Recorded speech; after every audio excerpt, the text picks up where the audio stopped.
The number keeps getting smaller, and with 59 games remaining, the games become more valued. Each win carries a heavier reward with it, and each loss takes a little more out of you. Of those 59 games left, 29 are here at Citizens Bank Park, where the home team has turned things around. 8 weeks of baseball to find out who belongs and who doesn't. The world champions are back in town. The next defense comes now.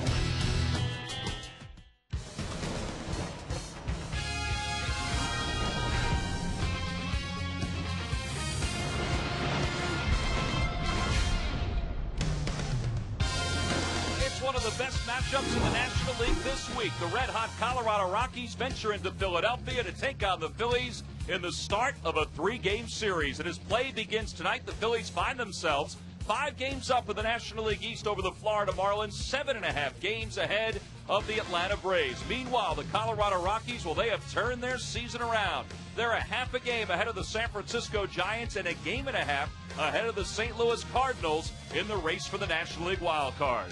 Hi, everybody. I'm Tom McCarthy along with Gary Matthews. Chris Wheeler will be along in just a little bit. Well, Sarge, when these two teams faced each other in games 4, 5, and 6 earlier this year, things were very different for both. The Phillies were the defending World Series champions, and Colorado Rockies were trying to find themselves. But since a managerial change in which Jim Tracy took over, they have certainly found themselves. Yeah, well, they're playing a lot more relaxed. Guys seem to know their roles in the bullpen. Consequently, they've been throwing the ball a lot better and, more importantly, winning ball games. You win ball games just by hitting in the clutch. Game 1 right there, seeing a ball as it's going out of the ballpark.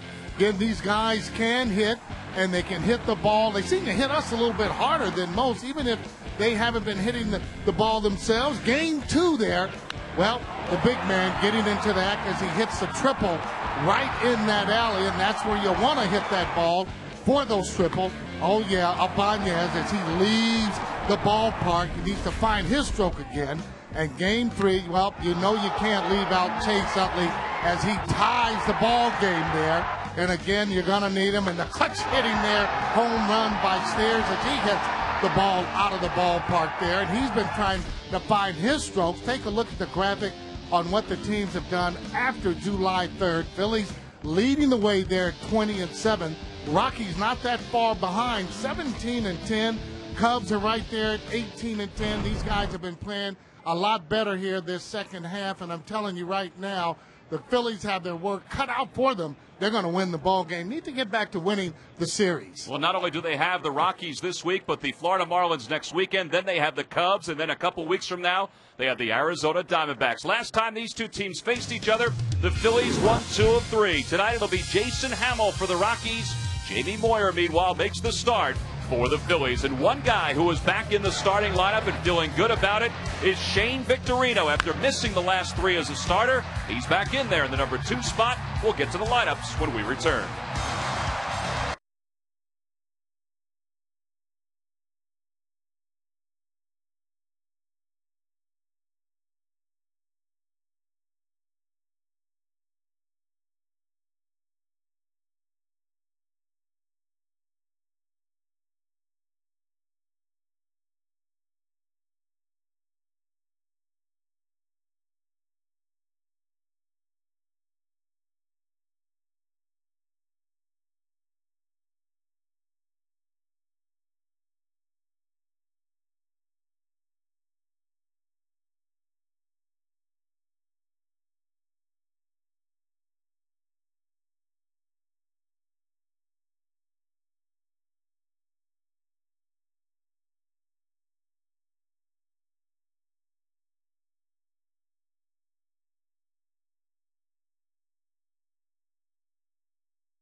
This is a big homestand for the Phillies. 3 against the Rockies and then 3 this weekend against the Florida Marlins. And the Rockies will start things off tonight with center fielder Dexter Fowler, who will face Jamie Moyer. And the first pitch of the ball game, we're underway. And the count is no balls and 1 strike. Fowler overall hitting .254 with 4 homers and 28 RBIs. He has not played, though, in 4 days for the Rockies. They're a little concerned about his fatigue in this, his first full year in the majors. And because of that, they have had Carlos Gonzalez play a lot more center field. Jamie's numbers so far this year, this is his 21st start, 10-7, a 5.32 ERA. It has been 8 days since his last start, so if he needed to be fresher, well, he's got to be fresher now. And he's got a strikeout to start the top of the first inning. And the rest of the lineup for the Rockies behind Dexter Fowler looks like this. Clint Barmas bats second, followed by Todd Helton, the first baseman. Troy Tulowitzki is the cleanup batter. He's at shortstop. Then Brad Hopp and Ryan Spilborns make up 5 and 6. In the bottom third of Garrett Atkins, Chris Iannetta, and Jason Hamill for Jim Tracy's squad. These guys are on a little bit of a roll right now, and they can be a good offensive team, too. They're up high in a lot of categories, like they're third in doubles, first in triples, second in homers, first in walks. So they have the potential to throw some runs on the board for their new manager, Jim Tracy, at least new manager since we've seen him last. Yeah, Clint Hurdle was let go on May 29th by ownership, and Jim Tracy, his bench coach, took over, and they're 40 and 19 since he took over. And Tracy's managed other teams too in the major leagues, so it wasn't like he was stepping into a role he wasn't accustomed to. 0-2 the count to Barmas, and he lifts it in the air to left field, not deep. Playable for Ibanez, 2 away. And the Southwest Airlines scouting report on Jamie. Not real good numbers against the Colorado Rockies, but he has won 6 of his last 7 starts overall. And you know, the Phillies have done well when he's on the mound. His numbers here in this ballpark, as you would imagine, are not as good as there are on the road because he fares a little bit better sometimes in the bigger ballparks. He's given up 13 of his 21 home runs here at Citizens Bank Park this year. Facing Todd Helton, he delivers a high pitch and the count 1-0. Helton overall, what a renaissance he's had, hitting .317, an 8-game hitting streak, 11 homers, 60 RBIs. Well, his back's better too. This guy's had a lot of back problems, and you know, this game's hard enough to play when you're not healthy.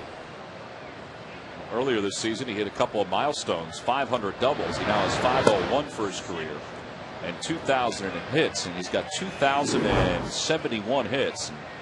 How about that category? 500 doubles, a .325 or better batting average lifetime, and 320 or more home runs. I think those other guys are enshrined in some museum somewhere. Yeah, they are. You know, so you're looking at a guy right now that when he retires should be in the Hall of Fame 5 years later. He's also a very good defensive first baseman. 3-1 the count to him. They get 3-2. He walks a lot too. He ran a deep count there. 3-0. He has 10 walks in his last 15 games. He's always had a really high on base percentage. There's Troy Tulowitzki waiting on deck for the Rockies. He's their cleanup batter. And the payoff pitch to Helton. Pulled on the ground, right side. Well, this is an easy inning for Jamie Moyer. 13 pitches, and he retires the Rockies in order. 8-day layoff seems to be refreshing for Jamie.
fifth, followed by Jason Worth, the right fielder, batting sixth. The bottom third includes Pedro Feliz at third base, Carlos Ruiz behind the plate, and J.B. Moyer on the mound, and they'll face right-hander Jason Hamill, the 26-year-old who's making his 19th start of the year, and his numbers are way better on the road compared to at home. Yeah, he does not like Coors Field, that's for sure. His numbers, as you say, Tom, much better on the road. We'll get into that. Walk strikeout, not bad, but look at left-handed hitters against him. 312 this year, 313 lifetime. Throws a lot of breaking balls. His fastball, 88 to 92. It's a four-seamer, so, he doesn't sink the ball necessarily, and that can be a problem in places like Coors Field or even here, hopefully. They'll face Jimmy Rollins to start things off for the Phillies. Jimmy was 8 for 30 on the road trip for the Phillies, hitting .267 during that stretch, and it's all part of a 9-game hitting streak for him. And he pulls that one. And Todd Helton's there for the first out. Time now for our key state. Chrysler Jeep keys to tonight's ball game. Kind of a muggy summer-like night here at the ballpark. Shane Victorino's back, coming up the plate right now. Maybe he can help kickstart the offense, which was not very good on that road trip. And the Rockies, they could be the National League's most improved team. They sure have been good lately. It's unbelievable. The Rockies were 10 games under 500 when Clint Hurdle was let go. And they begin play tonight, as we saw during our open. A half a game up in the wild card race, 58-47. Under Jim Tracy, they won 19 of their first 24 games under him. And there's only 2 other managers in baseball history that have done that. Taken over a team during the course of the season and went 19-5 in his first 24 games. And that's the turnaround. And the big difference when you look at them is the bullpen. There's only one guy who's in the same role than when we saw them, and that's Houston Street, their closer. Their bullpen's totally revamped, including 2 guys they just picked up last week in Beimel and Betancourt. Bouncer right side. This time, Helton needs Hamill to cover. And 2 outs. Talking about this guy not necessarily being a ground ball pitcher. Comes right out, throws 2 ground balls. So 2 away. It'll bring Chase Utley to the plate.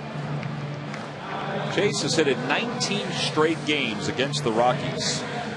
For his career, he's a .338 hitter against Colorado. And overall, he's hitting .301 with 23 home runs, 70 RBIs. He's tied for 3rd in the league in runs scored.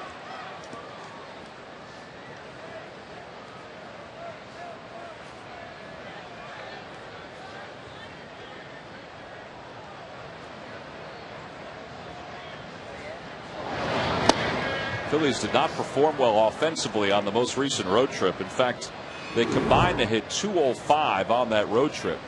Now, Chase did get aboard. In fact, he has reached base 190 times this year, 3rd most in the league. That's why his on-base percentage is so good. But Todd Helton is going to take care of everybody for the Phillies in this order in the bottom of the first inning. 1, 2, 3 go the Phillies. We move on to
inning. Each team went down in order in their half of the first, and now Jamie Moyer will face 4, 5, and 6. It'll begin with Troy Tulowitzki, who's hitting .270 this year. That's that one off the end of the bat, a flare to left center field. And Shane Victorino puts it away. One pitch, one set aside here in the second. Well, the San Francisco Giants, we just saw them this past weekend. Well, they'll be here in Philadelphia beginning Tuesday, September 1st at 7:05. All 3 games between the Phillies and the Giants are at 7:05. It's going to make the start of September very difficult for the Phillies because the Giants are right in the race for the wild card. You can log on to Phillies.com, make your purchase today. Giants wound up losing last night to the Houston Astros as Mike Hampton outdueled Matt Cain for that victory. Yeah, Cain hadn't given up a run in a long time, and he gave up a home run. I'm trying to remember who hit it. Kaz Matsui. Yeah, it was Matsui. Hit it off the pole down the right field line, and then they had another run later and wound up winning 3-2. Well, here Jamie Moyer has gotten off to a good start. He's retired the first 4 batters, and the count is 0-2 to Brad Hopp. Kaz Matsui put a hurting on the Phillies in the playoffs here a few years ago with that grand slam. You're wearing this Rockies uniform. And Jamie's got his second strikeout of the night. 2 away.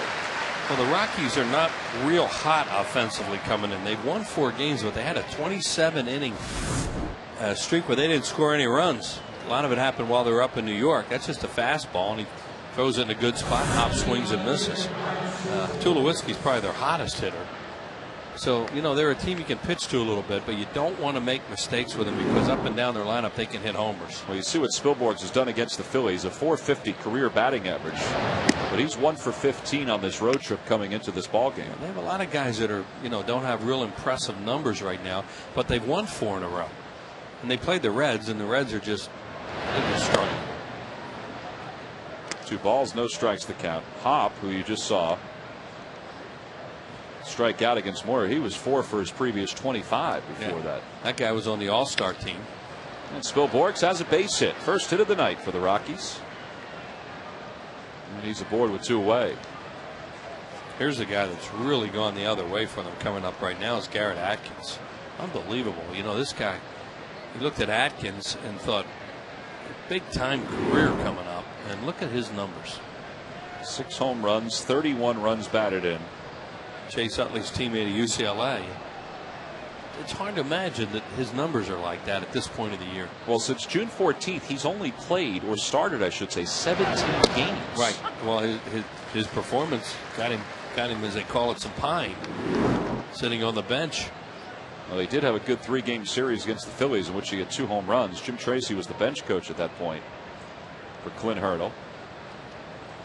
And Jamie's worked ahead. No balls and 1 strike. 0-2. Atkins last year had 15 home runs at this point, but more importantly, he was hitting .295. So his RBI total was much higher than it is now. He's only got 31. And that one is hit deep toward left field. If it's fair, it's gone. It's gone. Wow. A 2-run home run for Garrett Atkins. And the Rockies lead it 2-0. That was a long home run out onto the concourse area, just to the left of Harry the Case. Well, that's that Garrett Atkins you remember. You know, he could do those kind of things. But for all the good pitches that Jamie Moyer's made early, look at this 0-2 pitch. It's a slider right down the middle. And as Tom said, it was just a matter of whether it was fair or foul because it was deep.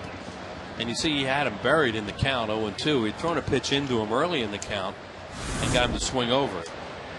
So 2-0 Colorado. Here's Chris Iannetta, the number 8 batter. And that's the point we're trying to make, though, Tom, about their lineup, how dangerous they are. Because up and down the lineup, they are just loaded with long ball threats. And if you make mistakes, that's what happens. That's 122 home runs for the Rockies this year. They're second to the Phillies in the National League in home runs. Iannetta overall hitting .230. This is a team that doesn't have Matt Holliday anymore.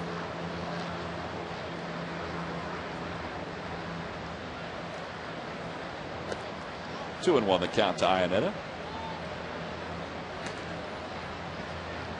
Mentioned that Atkins has only made 17 starts since the 14th of June. This is the 18th start for him, and it's the 13th against the left-hander. So he has been basically a platoon player.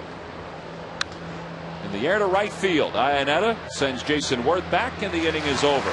But the Rockies do draw first thanks to Garrett Atkins and his 2-run home run. The home run, the 22nd given up by Jimmy Moyer this year.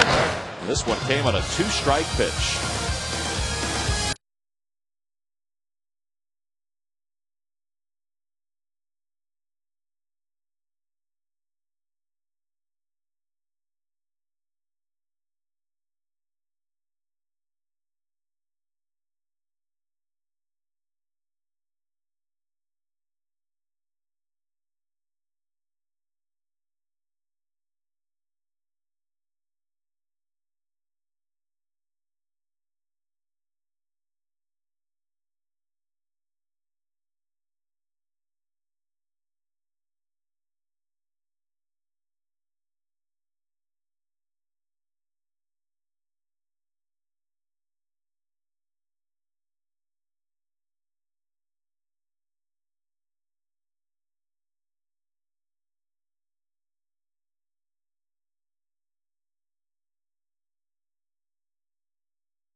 Phillies down 2-0 as we go to the bottom of the second inning. We'll send Ryan Howard to the plate.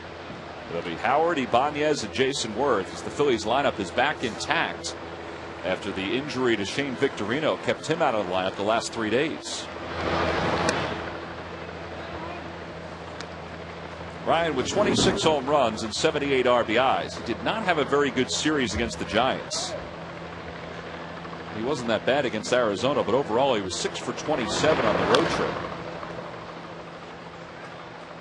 But he wasn't alone in the Phillies' struggles. We mentioned the Phillies as a team struggled offensively.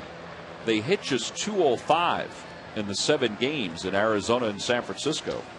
And they averaged just a little more than 2 runs per game. Well, it's a combination of things. They face good pitching when you're out there, but their approach was just not good. A lot of their hitters, and they got shut down basically by the Giants. But you figure you're going to be in low-scoring games when you play them anyway. The good news is, or was, that the pitching for the Phillies was pretty good, so it kept them within reach, and they finished 3-4 in that 7-game road trip.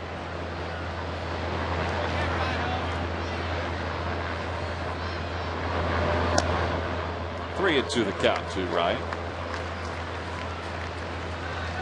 Hamill really has the ball down well here early in this game, and of course that's the key in this ballpark, especially is to try and keep your pitches down in the zone.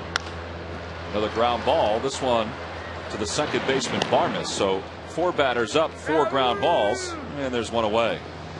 On the Toyota Major League scoreboard, the Marlins have taken a 1-0 lead over the Nationals. Nick Johnson, his first RBI in a Washington uniform. And as play begins tonight, the Phillies are 6 games ahead of the Marlins in the loss column.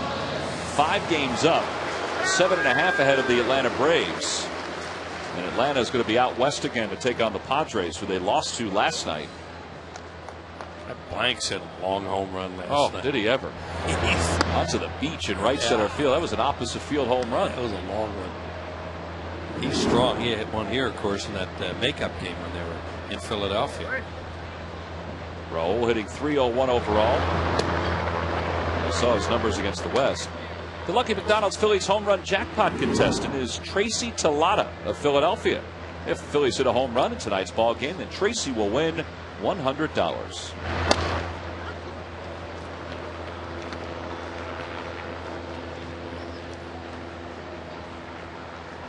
Raul was 5 for 21 on the road trip. And they count 2 balls and 2 strikes to him.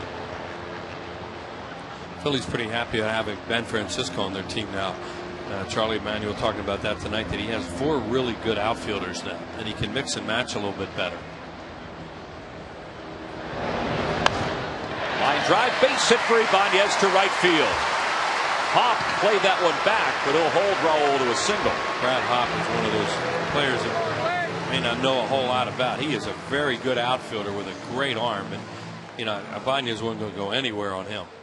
Well, it's time now for our Geico quote of the day. And it comes from Jason Worth on the Phillies' improvement at home. I think everybody was in an uproar about the whole home record, but there was a lot of baseball to be played. We knew we were going to play better, and it was just a matter of time. 15 minutes could save you 15% on car insurance. Visit us at geico.com or call 800-947-AUTO. 14-3 in the last 17 home games. Well, they've got 6 big ones coming up this week. 3 here against Colorado and then 3 against Florida. Well, they got that day off yesterday after like 18, 19 in a row, and really needed that. And then, well, there's your home games this season, April through June, and what happened in July with a 14-3. But they got a tough stretch coming right now with these guys, and then Florida, and then go on the road to Wrigley Field and Atlanta. And they have not played well against the Braves this year. Just the opposite of last season. To right center field, Fowler covers a lot of ground. Yeah, that's the second out. Well, one of the big differences, Wheels, it looks like, is that ERA 5.37 and 3.21, and the starters ERA too. Yep. They started to hit a little bit better, obviously. Runners and scoring, everything. Well, you have that kind of run, everything's going to look a lot better. So the Phillies begin play tonight thanks to the 14-3 July home record. 2 games above the 500 mark here at home. And although they trail at 2-0 at the bottom of the second inning, they have gained so much confidence playing here at Citizens Bank Park that 2-0 lead is never thought to be that big of a deal. Hamill's one of those guys. He gives up a lot of runs early, but not tonight. Pedro Feliz pops one up to third, and the inning is over. So the Phillies strand 1 here in the bottom of the second. Jamie Moyer will go back to work as we head to the third.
Now to Phillies.com, go to the fan forums section for all the information, and please submit your answer. On the subject line, the question is, Rocky setup man Taylor Buchholz, originally drafted by his hometown Phillies in 2000, was part of a deal that brought which player to Philadelphia? Wheels is smirking, so I think he has the answer. Oh, once in a while, you think you may know one. Just so you know, Wheels, I'm now getting mail from people with questions to pose to you. Oh, good. Yeah, I think it's great. The answer, by the way, will be revealed in the 7th inning. They're probably really hard questions, too. Well, the one I got today was really hard. It was really hard. Well, I hope that guy's proud of himself. He should or be. lady. He should be very proud. Could be a woman. Could be a woman too, because women are great baseball fans. There's Hamill, who chops one softly left side. He's hustling it out. Pedro Feliz, though, throws him out. Hot night to run like that. He's going to take his time getting back, and so is Dexter Fowler to come up to home plate.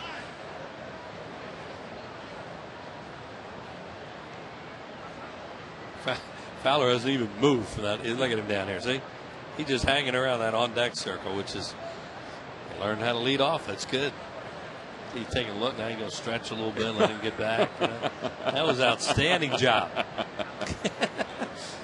And whether somebody was telling him, "Don't you move," I don't know, or whether he did that on his own, but it was a good effort. Bob Apodaca, the pitching coach for the Rockies, was standing right behind him in the on-deck circle. Yeah. So was Don Baylor. Yeah, he may have just been saying, "Don't even think about moving." There's Bob Apodaca. You saw Atkins go right up to Don Baylor, too, after he hit the home run. Right up to him, to the hitting coach. 1 ball, 1 strike the count. Oh, it's good to see Jerry Crawford back behind home plate, the Philadelphia product. He's the crew chief. He's the home plate umpire. Phil Cuzzies at first, Tom Hallion at second, Brian O'Nora is at third. And Fowler's going to be aboard with a base hit. And this kid can fly, and he's going to try for second. Here's the throw, and I'm not sure what he was thinking. He's a dead duck at second base. Wow. He tried to catch Raul Ibanez sleeping, but Raul was wide-eyed. That's just poor base running. Yeah, I'm just going to say, boy, that guy did a great job of hustling out of the box, take a big turn, in case something happened out there. But then he foolishly tries to outrun the baseball, and you're not going to do that. Here it is. I mean, it's just a routine single to left field and a short throw. And Chase Utley just puts a glove down. There he is. 6th outfield assist of the season for Ibanez. Jeff Snow used to do that a lot when he's with the Phillies. See, it's really good base running to the point that he kept going. Stoney used to do that on ground ball singles to right all the time. He'd keep going to second. It's not that far. You can't outrun the ball. I thought he was just going to take a wide turn and draw the throw. Right. That's what I was going to say. Nice job. Hustling out of the box, all that stuff. And then, whoa, where's he going? 2 balls and 1 strike to count to Barmes. How'd that miss him? I don't know. I don't know how that pitch just missed him. There's Dexter Fowler, a young player with great tools, but he'll learn. Can't do that. Maybe he thought he was at Coors Field and the outfielders were 30 feet deeper. Because at Coors Field, you do play 30 feet deeper. That is true. That may have been a double at Coors Field. It could have been, yeah. 2-2 the count to Barmes with 2 away here in the top of the 3rd. On the inside corner, called strike 3. 3rd strikeout for Jamie Moyer. And Dexter Fowler made this inning a lot easier for the Phillies left-hander.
A sold-out crowd here at Citizens Bank Park. Rockies lead at 2-0.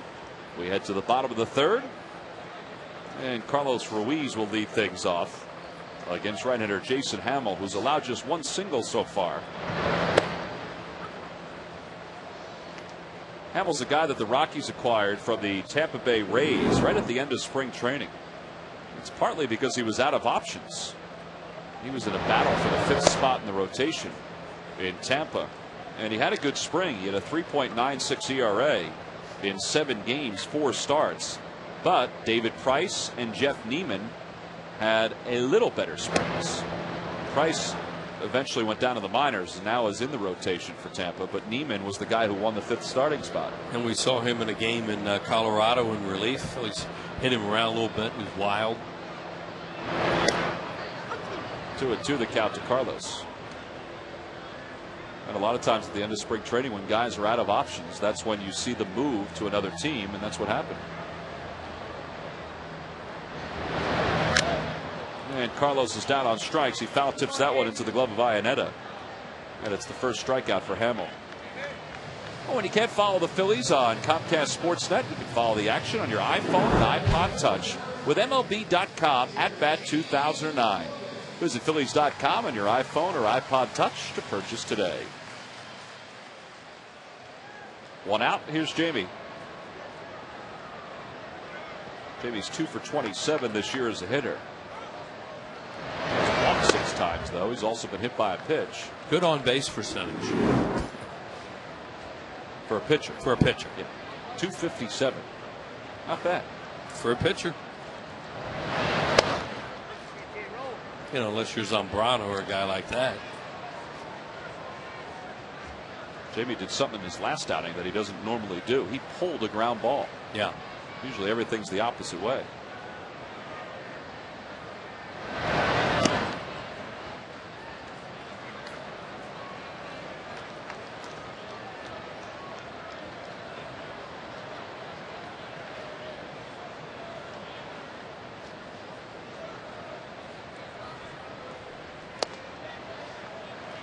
Well, 3-1 the count now to Jamie.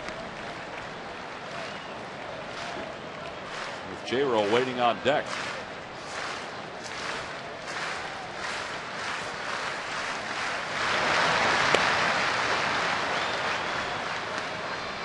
Hamill in his last start, he lasted just an inning and a third, allowed 7 hits against the Mets and 5 runs. Rockies wound up losing that game 7-0. Well, the Phillies have not jumped him the way a lot of other teams have. Jamie Moyer does as he slaps it the opposite way. It's just his 3rd hit of the night, or the year, I should say. It's the 2nd hit of the night for the Phillies. Yeah, I mean, they had the left fielder Spilborgh's playing shallow and over near the line. He still dunked in front of him. See what Hamill did in the month of July. 0-3 with a 5.76 ERA. Prior to that, the Rockies had won 9 of his previous 10 starts. He won 4 of them. He won 5 straight at one time between the 24th of May and the 26th of June. Here's Jimmy Rollins, and he hits one the opposite way. Easy fly ball for Spilborghs, 2 away. Now, Wheels mentioned jumping on Hamill early. First 3 innings of games, he's allowed 43 runs. 14 in the first, 15 in the second, and then 14 in the third. And he's 1 out away from going through the Phillies with no runs in the first 3 innings. It's just kind of carrying over that funk they were in on the road. In the middle 3 innings of games, that's where Hamill usually settles in, and he's tougher to get to. So 2 outs. Here's Shane Victorino. He's 0 for 1. Todd Helton, of course, can play off Jamie Moyer, take the hole away from Shane Victorino. No, Moyer's not going to go anywhere. At his ERA in the middle 3. It's not often that he's in the back end of the games, but his ERA is very high from the 7th inning on.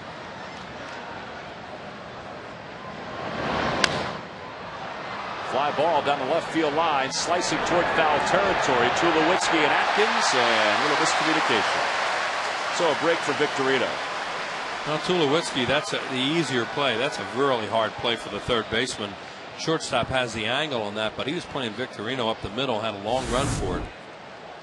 See how he's still not there. Here he comes into the picture. Those are two big guys, too. If they collide, look out. And now here comes Tulowitzki taking a look at Atkins. Then he took one more peek, and that's what cost him. 1 ball, 1 strike to count to Victorino.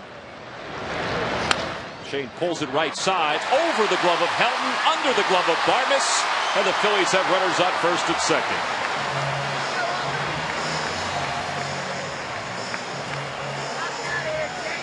Well, it looked like being able to play off Moyer like that was going to really help them, because Helton was towards the hole, but then he wasn't able to come up with a ball.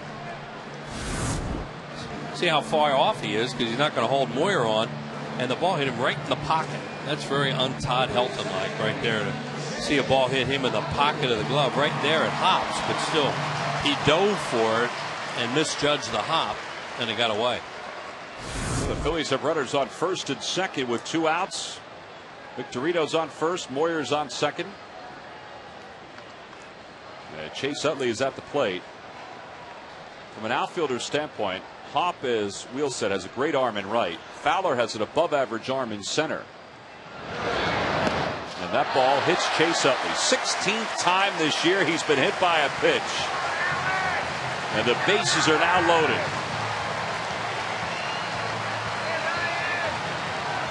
Well, trying to get something off him in the first 3 innings.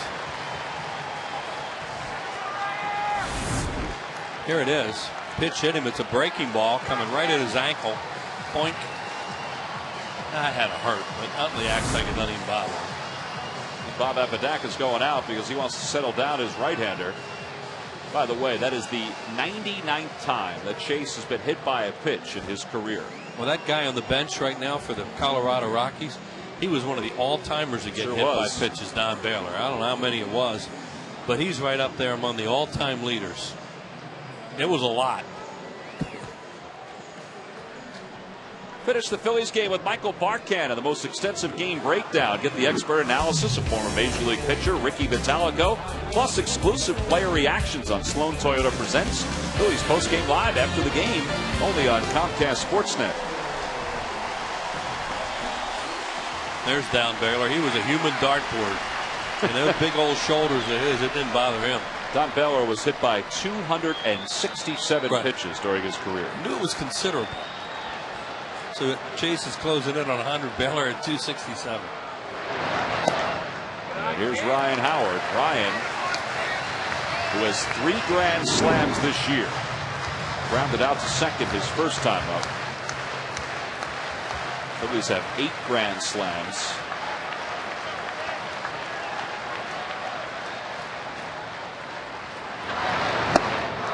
Right now, they would love a single. Just a base hit, tie the game up. You know, they don't have to be thinking home runs all the time, and that's what they get into too much. Too many guys thinking about hitting the ball in the ballpark, and then you chase a bad breaking ball like that.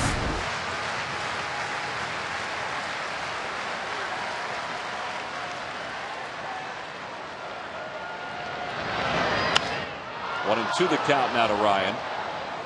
He got a fastball on the inside part of the plate. See Ryan with 8 grand slams for his career. He's a 284 hitter, 69 runs batted in. Oh, yeah, that was a hit me pitch right there. Jamie's on third. Victorino's on second. Utley's on first.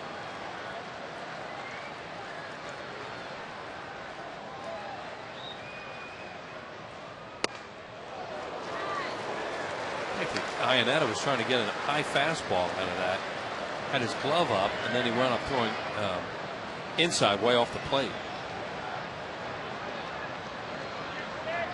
Jerry Crawford, the whole plate umpire. Oh, he's still a good ball and strike umpire.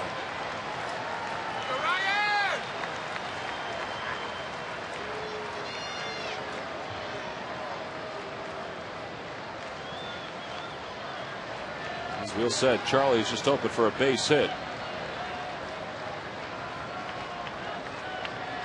2-2 the count to Ryan Howard. Ball 3.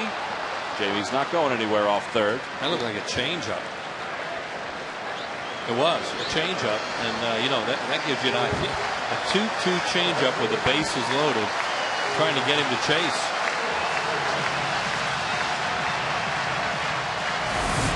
Here it is. See this grip? There's a split fingers we talk about all the time. When you see that, that's a changeup, and he bounced it. They gripped it a little too hard. So now Ionetta's out to talk to Hamill. The Fanatic trying to get this crowd into it early with the Phillies down 2-0. Moyer taking his lead off third. Same with Victorino at second and Utley at first. Bases loaded, the count 3-2 to Howard here in the bottom of the third inning.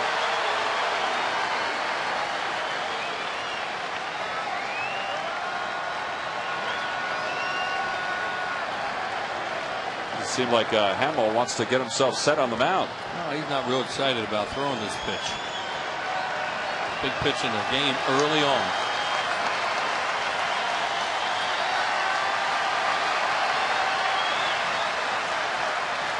Runners go. Pitch is swung on and missed. A slider, and Ryan is down on strikes as he goes down with the bases loaded. Second strikeout of the inning for Jason Hamill. Phil's struggles continue with runners in scoring position. A slider down in, and Ryan can't catch it.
Key part in this ball game. Jason Hamill just struck out Ryan Howard with the bases loaded in 2 outs. And here's the pitch sequence. He starts him off with a fastball, then a slider, and Ryan's got the count 1-1. Then he tries to sneak a fastball by him, and then a second one. It's 2-2 at that point. A changeup to make it 3-2, and instead of something fast, he goes with another slider, and Ryan goes down on strikes, and the Phillies strand the bases loaded. So as we start the top of the fourth, it's 2-0 Colorado. And Ryan has done a lot of striking out lately, and that was a spot where it didn't seem like Hamill even cared if Ryan swung at that ball. He would have been content with maybe going after Ibanez, even with the run scoring.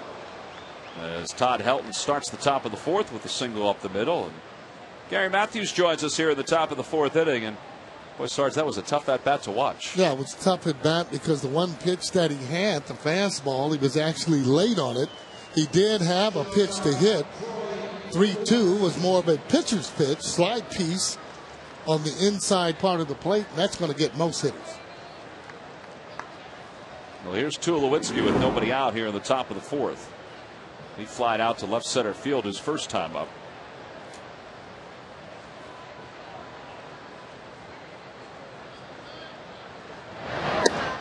And the count 1-0. Sarge, last time out, Jamie Moyer struggled through the first 3.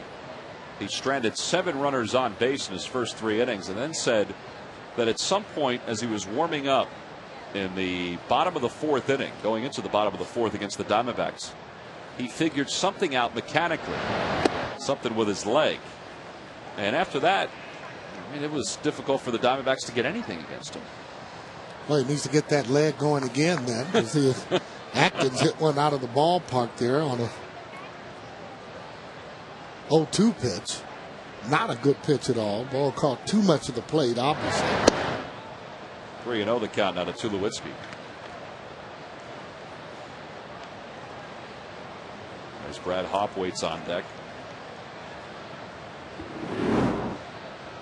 Tulowitzki has enjoyed his time hitting here at Citizens Bank Park. This kid's just 24 years old. In fact, has hit 53 home runs in his career, which is just 12 behind Todd Helton for the most home runs by a Rocky hitter before the age of 25. And he just may pass Todd Helton in that category before the end of the season. Not this time, though. A pop-up left side. Jimmy waiting for it. Makes the catch as he falls down. Yeah, well, we had two headers there. Tulowitzki, he fell down going to first, and the pop-up, J-Ro fell down. It gives you an indication exactly how the flags are blowing there. You see him going back, back, back. He thinks he has it, then has to backpedal a little bit quicker. So he catches the ball and looking to see if Helton was getting ready to run. Raul Ibanez thought it was going to be that problematic. He probably would have called him off and made the catch. Yeah, well, that ball is carrying. And again, when it gets hot like this, the ball has a tendency to carry a lot further. One away for Hopp.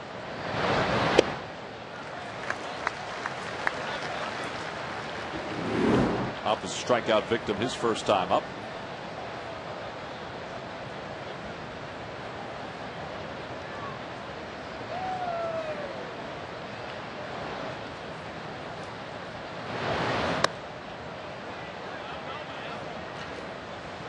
Jerry Crawford, one of those umpires, usually makes that pitcher not only get the ball down, but make sure that it's up. Doesn't call a lot of low strikes, doesn't call a lot of balls off the plate. You have to almost hit the plate for him to call it.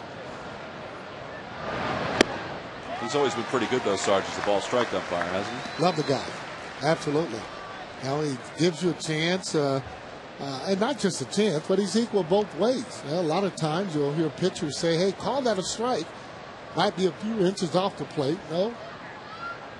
He usually doesn't call that pitch.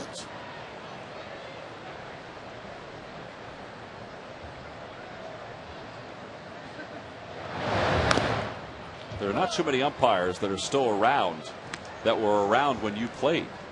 Watch it. Well, no, I'm just stating a fact, Sarge. Yeah, well, that's true. And Jerry, though, one of the guys, though, that you could always respect. And if you had a beef, you could say what you wanted to say, as long as you wasn't looking at it. You'd have to look down at the ground and just say, hey, that ball's not a strike. As the foul ball scorched. And the count holds 1 ball and 2 strikes. And right through that gentleman's hands, hit that seat number 14 right there, and that gentleman just picked it up. Oh, maybe it didn't. Maybe it hit that young man right there, that youngster. And then he picked it up. Then he picked it up. Yeah, those line drives are coming into the stands. You don't want to put out your hands. You want to get on out of the way, or you're going to have a grimace just like that.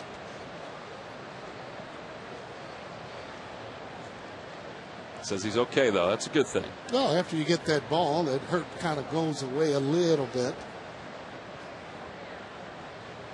1-2 the count to Hopp. Line drive toward right field, and that's going to be in for a base hit. It's right off the base of the wall. Helton heads to third base. The throw by Worth to second, not in time. And Hopp has a 1-out double. And the Rockies have 2 on in scoring position. 29th double of the year for Hopp. Jamie was keeping the ball in. This ball probably went out over the plate, and it did. Stays right there. Classic swing, hitting against the front foot, off the base of the wall or the bottom of the wall. Automatic double, above average speed. Brad has. Now the Phillies will play the infield back with Ryan Spilborghs at the plate. He singled and scored the first run for the Rockies, and he takes one for a strike on the inside corner.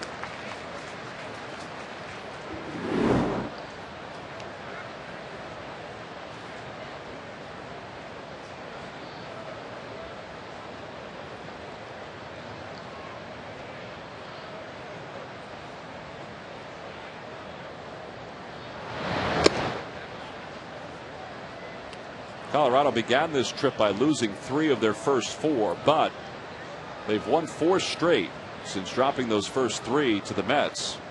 But Jim Tracy has watched his team, as Wheels mentioned before, his team's offense struggle somewhat during this entire road trip. In fact, they have stranded 58 runners. And Spielborg smokes one toward left, and that's going to be in for a base hit. Helton's going to score easily from third. Hop stops at third base. The quick throw behind him is not there in time. And pulling it to second with an RBI double is Spielborg's, and it's 3-0 Colorado. Spielborg's now with 2 hits and 2 at-bats. Yeah, that ball there was just scorched. Got on top of that ball, and these guys are really hustling. There's a fastball out over the plate, or maybe in a little. See how that ball starts coming down. It's hard to get an angle on that ball. No chance to get anybody at either of the bases. Sarge, they've scored that a base hit, and he's gone to second on the throw. The RBI does score Helton, and it's now 3-0 Colorado with Garrett Atkins at the plate. Yeah, that's a good call, but if he's going all the way, especially with that little fumble, he might have been able to make it. Good call, though. 1 ball, 1 strike to count. Now, from a situational standpoint, Sarge, Ibanez was throwing to J-roll, but was that to make sure that if the runner went home, that they had the option of going to the plate? Ball was hit hard, and they're going home with that all the way. Not to get Helton, but just to possibly get Hop if he was going to score. Helton, well, there was no chance, I didn't think, to get Helton on that ball there, right? But if Hop decided to turn and go, instead of going to second base, they threw it to Jimmy to try to, just in case Hop decided to go home. Absolutely. 3-1 the count now to Atkins. The other way, if he throws that ball to second base, it gets away, then you're looking at another run that would have been scored. And then if he sees that he's throwing him that way, he can just bring him all the way. It's going into second. All 4 and the bases are now loaded.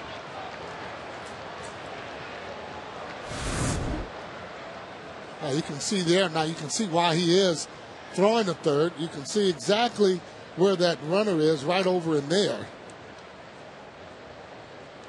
But again, once you go bobbling the ball there, there's no chance to be able to actually get any of the runners. Maybe he had a play at third base, but not quick enough. Well, Rich Doobie now is out to the mound to talk to Jamie Moyer, as he's got himself in a tough spot here with 3 runs across, 1 in this inning, and the base is loaded with 1 out. Now, the Washington Nationals will be here at Philadelphia for their final visit against the Phils on Tuesday, September 15th. It's the start of a 3-game series. All 3 games are at 7:05. You can purchase your tickets now by logging on to Phillies.com. Nationals are way out of the race, but with the Phillies in the thick of this race, all those games in September are going to be important. And around the horn, you got Hop, Spielborgs, and Atkins for the Rockies, with Iannetta at the plate. Count 1 ball and no strikes to him. You see, that was a borderline pitch there. Jamie Moyer would love to be able to have. Ball inside, maybe off the plate just a tad. Looking for a ground ball there. Any double play will work.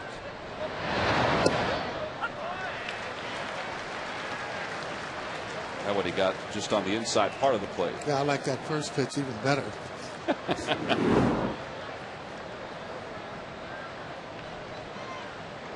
Iannetta's got the bases loaded here. 2-1 the count. No action so far in the Phillies bullpen.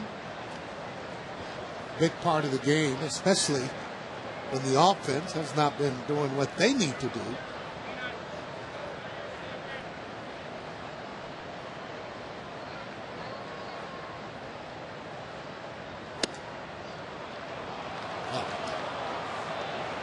Jamie trying to get him to go out of the zone.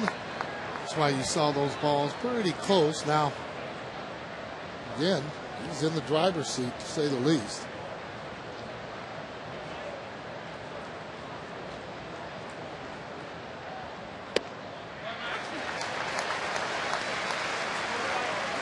Change up at 73 miles an hour. Taking that almost right down the middle, and it was. I don't understand that. Well, now 3-2 the count to Iannetta. The pitcher Hamels in the on-deck circle. Pulled toward third, a foul ball. Right between Rich Dower and Pedro Feliz. On the Toyota Major League scoreboard, the Mets lead the Cardinals 3-2. That game's in the top of the fourth inning. Ryan Ludwig, a home run, a double, a run scored for the Cardinals. It's Johan Santana pitching for the Mets. And Adam Wainwright pitching for the Cardinals. The time is called. So Jamie will go back to work again with the count 3-2 and one man down here in the top of the fourth inning.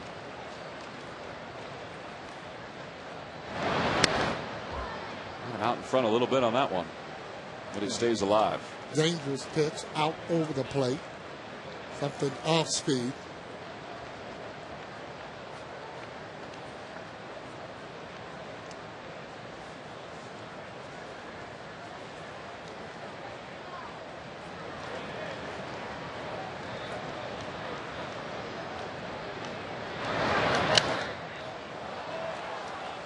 Jamie, even with his 5.5 ERA, leads the Phillies in victories with 10.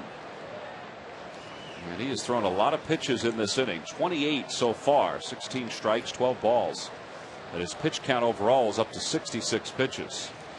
Now, with yesterday's off day and the few days between starts, Rodrigo Lopez is available in the bullpen for the Phillies.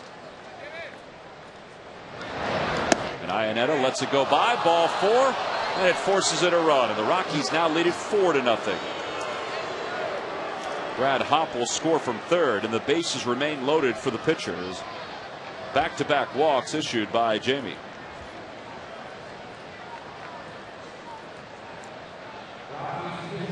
The Phillies bullpen is going to get busy. It's either going to be Kyle Kendrick or Lopez, and it is Rodrigo Lopez that'll start to loosen up.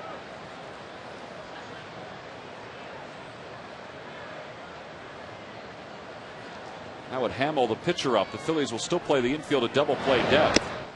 And he delivers a strike. It's 0-1.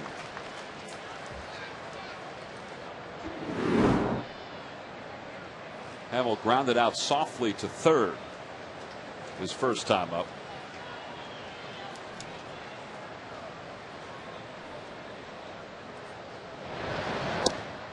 And it's no balls at 2 strikes.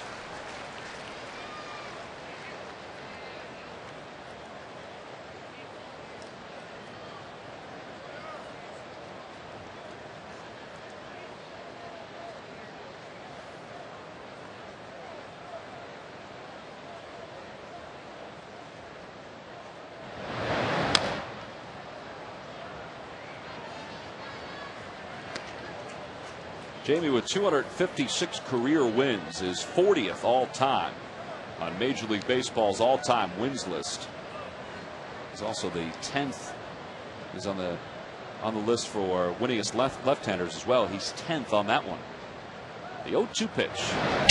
Broken bat roller toward third. Feliz is going to come to the plate for one. Ruiz's throw to first is in time for the double play. 5-2-3, and the inning is over. So the Phillies defense helps out Jamie Moyer. He allows 2.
Moyer get out of the last half inning. There's Big D, Sarge's former manager, Dallas Green, who is celebrating a birthday today. Sarge? Oh, well, that's very good because I have a cowboy hat for him, and I'll be giving it to him a little later on. Happy 75th there, Dallas. It'd be nice if you had that cowboy hat for him right now to put on. It's got that little toothpick going like my pal Dusty Baker. Actually, that's a straw. I was going to say, who is it? UL Washington there? Oh, happy birthday, Dallas. Here's Raul Ibanez to lead things off here in the fourth. Now the offense has got to get some work here, Sarge. Now, this guy's very hittable. Straight over the top. Fastball, changeup, slider so far that he's been throwing. His curveball and his slider are his out pitches, and we saw that in that bases loaded situation in the bottom of the third when Ryan Howard went down swinging on strikes as he got a 3-2 slider. Yeah, got that in a real good spot on Howard. And it remains 0-2 to Raul. Now, so far, though, the sequence of pitches have been soft first and then coming in hard later with the fastball. Just hasn't been rushing the fastball at a lot of the hitters. And that's where that scouting report comes in. Well, he gets Ibanez swinging on strikes. A foul tip right into the glove of Valletta. Third strikeout. Well, this Saturday, August 8th, from 4 until 7. If you're coming to the ball game, come a little earlier. That's right, on Citizens Bank Way. It's the Steven Starr Gary Maddox Barbecue Challenge. Former Phillies outfielder Gary Maddox, Sarge's teammate, and restaurateur Steven Starr will host it. Over 50 restaurants, caterers, and barbecue enthusiasts will be here to compete. And admission is free. All proceeds benefit the Youth Golf and Academics program founded by Gary Maddox. And again, we want to invite you to stop on by. There'll be some great grub. Yeah, well, Mr. Starr there has a lot of great restaurants here in Philadelphia. And that does make him a star, by the way. I know it does in your book. 1-1 the count to Jason Worth. I'm anxious to see what kind of ribs maybe that he's going to have out there. And for me, I like the baby backs if anybody's listening out there. And you're going to be one of the judges, right? Absolutely. I wouldn't miss it. I'll bring some ribs up for you to taste a little later on. I appreciate that. 2-1 the count to Jason Worth. He flied out to center his first time up. And he hits that one sharply foul. It's 2 balls and 2 strikes. All right, now, you've done this before where you've been a judge for this particular barbecue challenge. I mean, you look forward to this. I mean, what are some of the things you're going to be looking for as a judge? It's very simple. The taste. I was going to say. Very simple. The taste and whether or not the ribs fall off the bone. I like my ribs where Jason strikes out there on a changeup. And notice that pitch out of the zone there. I want to get that ball up just a little bit higher. But, yeah, when they fall off the bone and the sauce, you know, there are ribs there that are dry. Here's another ball. See how that ball just comes in? I know that ball almost acted as if it was a split the way that it came in. Good movement on that pitch, however. 2 outs for Pedro Feliz, who flied out to third, is only time up. And they count 1 ball, no strikes to him.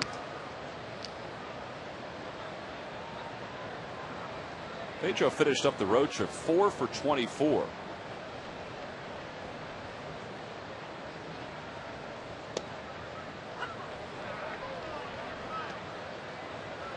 On the Toyota Major League scoreboard, the Nationals now trail the Marlins 3-0. Chris Coughlin 2 for 3 with a triple and a run scored for Florida. Again, Florida 5 games back as play begins tonight in the National League East, 6 in the loss column.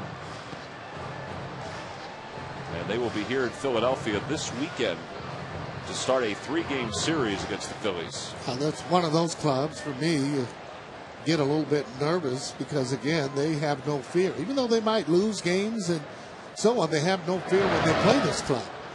Well, Jason Hamill has no fear tonight. He has just struck out the side. 5 strikeouts for Hamill as the Phillies are retired in order here in the bottom of the 4th inning. He has struck out 4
Citizens Bank Park, the Phillies and the American Red Cross will hold their 5th annual Summer Fan Blood Drive. All donors will receive a Phillies limited edition collectible print. You can call 1-800-GIVE-LIFE or log on to pleasegiveblood.org for more information. Dexter Fowler leads things off in the top of the 5th inning. Phillies trail at 4-0. Fowler is 1 for 2. And the count, 1 ball and 1 strike to him. This guy has a lot of speed, even though he got thrown out his last at bat there. Not a very good base running and going to second, but he did show you some speed, however. Young players will make mistakes. 1-2 the count.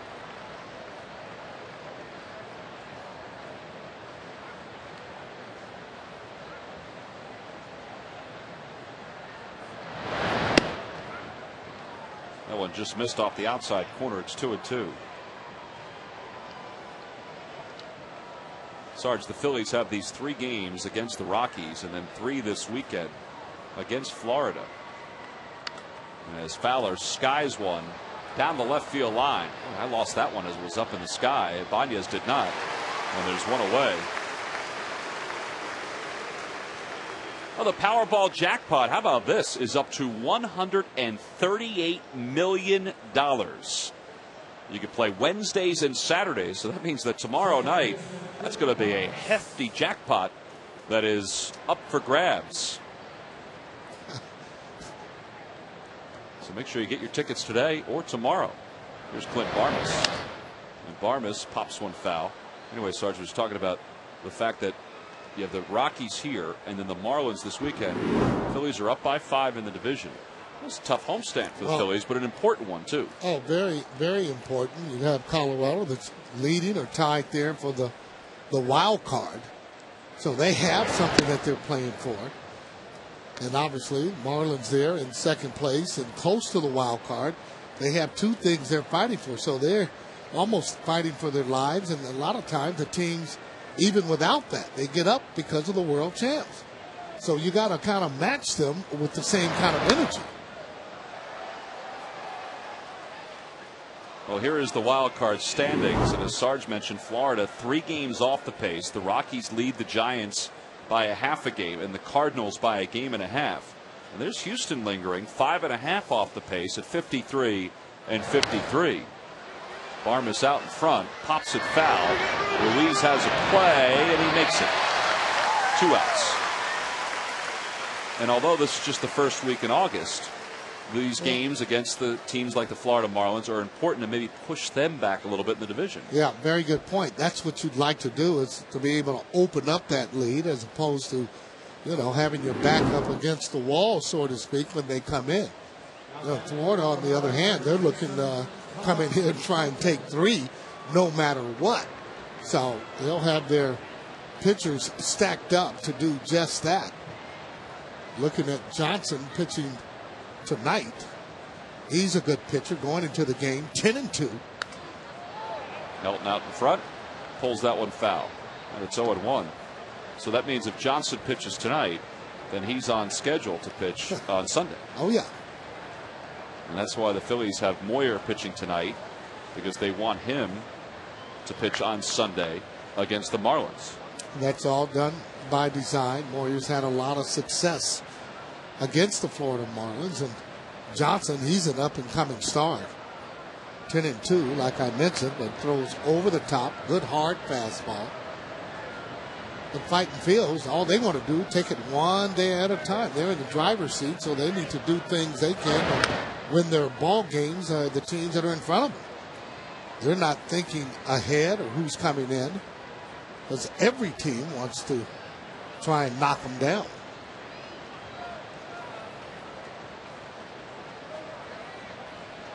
New baseball for Jamie. The count 1 ball and 2 strikes. Sold out crowd here at Citizens Bank Park. The young ladies were in an old school Phillies batting. It's the kind of helmet that Sarge used to wear when he was a Philly. Back in the day. Back in the day. Line drive caught by J-Roll. A nice comeback inning for Jamie Moyer. He retires the side in order, including Todd Helton. We head to the bottom of the 5th.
The Phillies offense hasn't gotten a whole lot rolling. From a pitching standpoint, Pedro Martinez is going to go tomorrow for the Reading Phillies in a matchup against the Trenton Thunder.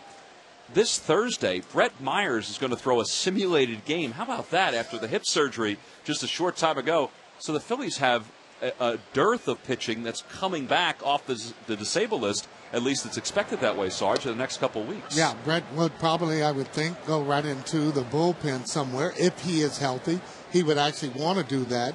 You'll get a chance to see what Pedro's all about. If he's throwing the ball 91, 93, he's just going to be fine. But that changeup remains to be seen. Well, give credit to Brett Myers for working as hard as he has worked to get himself back in position to help this team. And there's Pedro Martinez, who was out with his teammates today, stretching, getting himself ready for batting practice and that scheduled start tomorrow. The way Pedro has been talking, he's ready to come and help Charlie Manuel now. Oh, no. He's quite a competitor. He knows when he would be ready. And if he pitches anywhere near the way he was in the Classic, he'll be a welcome addition. 2 balls and 2 strikes the count to Carlos Ruiz. Phillies currently have 7 pitchers on the disabled list, including J.C. Romero, Clay Condrey, Chad Durbin. The list goes on and on.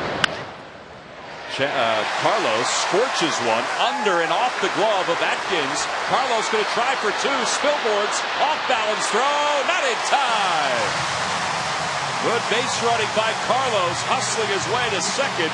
That's his 14th double of the year.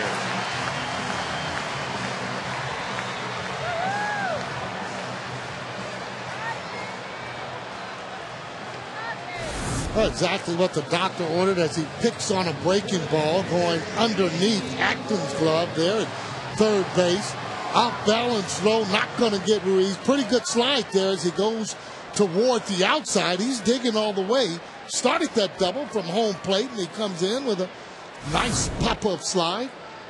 Jamie maybe will probably be, well, should be anyway, bunting that ball, maybe getting Ruiz over to third base. Well, Jamie already squares. And he bunts that one. Oh, nobody called anything. Jerry Crawford is now asking Brian O'Neill for help. Well, foul ball. He said foul. Okay. But Jerry did not call that right away because he didn't see it. Okay? You see what he's saying? I didn't see it.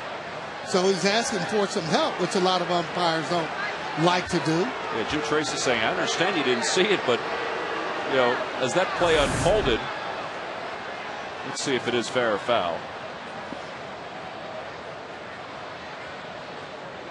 That looks foul. Iannetta looks like he picked it up in foul territory. He finished. He followed through with the play. Yeah, well, it looked like it hit chalk to me when that ball came up. And if it hit chalk and came up, the ball should have been fair. Well, 0-1 the count to Moyer. Maybe the Phillies do get a break there. Well, Helton's right down his throat there at first base. And they throw behind Ruiz off the glove of Tulowitzki. Over to third goes Ruiz, and he may have been a dead duck with a clean throw, but the Phillies get a break. 4th error of the season for Iannetta. And the count 0-2 to Jamie Moyer. Well, that throw was kind of a high throw, but thought maybe it might have hit a little glove. It did. They've given the error to Tulowitzki. That's my bad. Okay, that ball was a strike, however. You can see he didn't have to jump up there, and that ball should have been caught.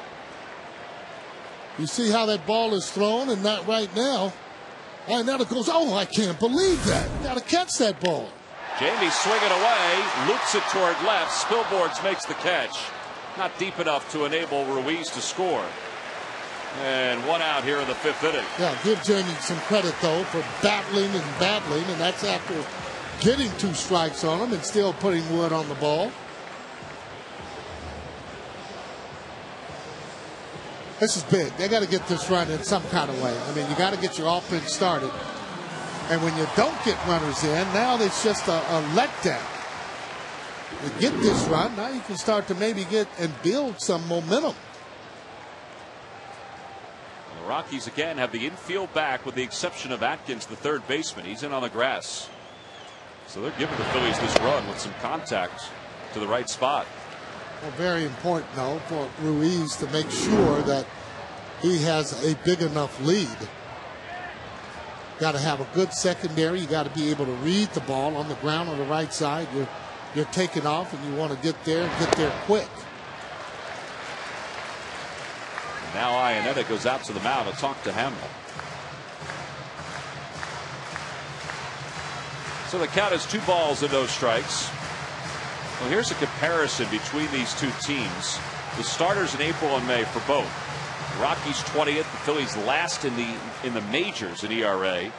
In June through the first part of August, look at the improvement. That's a big reason why both have been successful. Yeah, the only reason why, because you got to have that low ERA in order to be successful.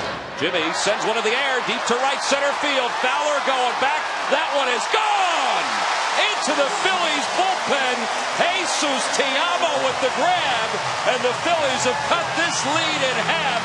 It is now 4-2 Colorado. There's some swinging with runners in scoring position, and they had the best view of it, that Phillies bullpen. 12th home run for J-Roll.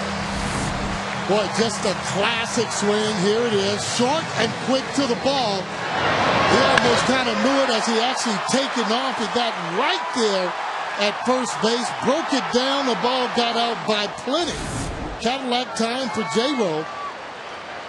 And Tracy Talata of Philadelphia, you just won $100. Compliments of the McDonald's home run jackpot. Well, we told you how that ball seems to carry. Paul Bacco is hitting the ball out in center field today during early batting practice. Victorino a chopper toward the middle. Tulowitzki has it. And Shane, even with that sore knee, hustling up that first base line, is retired. Doing a little limping back right now.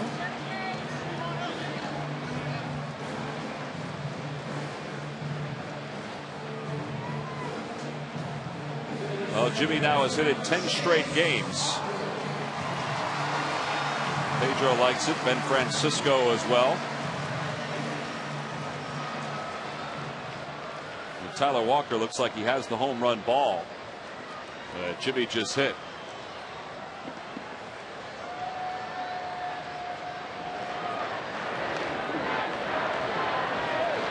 J-Roll talking about how he hit that ball and has a reason to shake.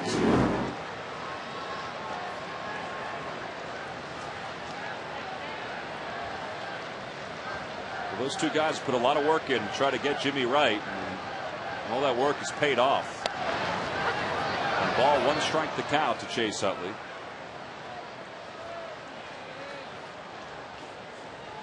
J-Roll on that swing didn't look like he tried to do too much. Maybe thinking more about just driving and getting the run in, and when you do that, you end up making pretty good contact.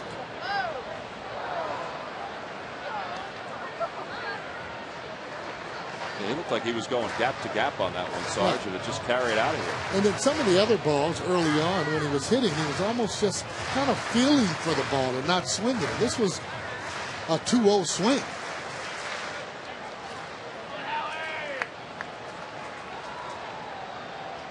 One and two the count to Chase. Chase is down on strikes. That's 6 strikeouts for Hamill in this ball game, and the inning is over. But the Phillies draw closer. A 2-run home run by J-Roll into the Phillies bullpen, his 12th of the year.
turned around. In the end, it was his 11th career complete game and as good an opening performance as you can have. And it's brought to you by Independence Blue Cross. We're here for you every step of the way. Well, Cliff Lee is scheduled to go on Thursday here at Citizens Bank Park, and there he is as he took batting practice for the first time today with the pitchers here in this ballpark. And in game one of his Phillies career, a complete game victory over the Giants. And he is scheduled to be opposed by right-hander Aaron Cook on Thursday afternoon. That's a Citizens Bank Business Person special. Right now we're in the top of the 6th inning. The Phillies trail at 4-2. Jamie Moyer is hoping to capitalize off of his 5th inning. Here at the top of the 6th when he retired, the Rockies in order 1-2-3. Yeah, need that set down inning. Keep that momentum right on your side, meaning not giving up any more runs. Tulowitzki's 0 for 2. He has popped to center. And he's also flied out to shortstop. Talked about the difference between Jim Tracy and Clint Hurdle. Clint was is a very vocal guy, very loose. And they say that Jim Tracy is very laid back. And if you met Jim over the years, you would agree with that because he is. And one of the guys that they feel like has really benefited with the change in the manager spot is Troy Tulowitzki. He was benched earlier this year by Clint Hurdle and didn't respond too kindly to it, but he has hit very well since Jim Tracy has taken over as the manager. Well, getting more playing time will always help that, but he's in there every day. Not only that, hitting in that 4th spot would show you that Tracy has a lot of confidence in him. Brad Hopp is 1 for 2. He doubled and scored his last time up. He struck out his first time to the plate. Well, he's staying in on all pitches now. I mean, he didn't bail on anything, any of the breaking balls.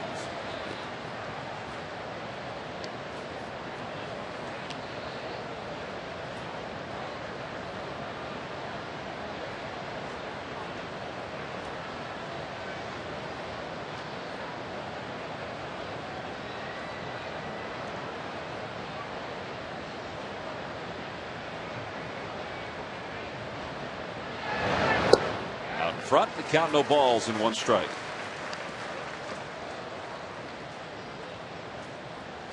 Since the All-Star break, the Phillies have an 11-6 record, and that is tied with the Rockies for the 2nd best record in the National League. The Cubs, who are winning tonight against the Reds in the top of the 6th inning, they have the best record in the National League. They're 13-5 since the All-Star break. Yeah, they've been taking advantage of those Reds, playing them most of the time, and have been beating them up.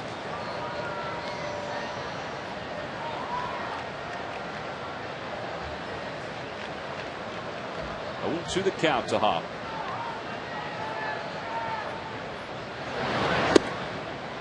That's exactly where Ruiz wanted it, but Hopp didn't fish for it. And it's 1 ball and 2 strikes. Now, the one they usually fish for would be the one that is down, a little bit closer to the plate.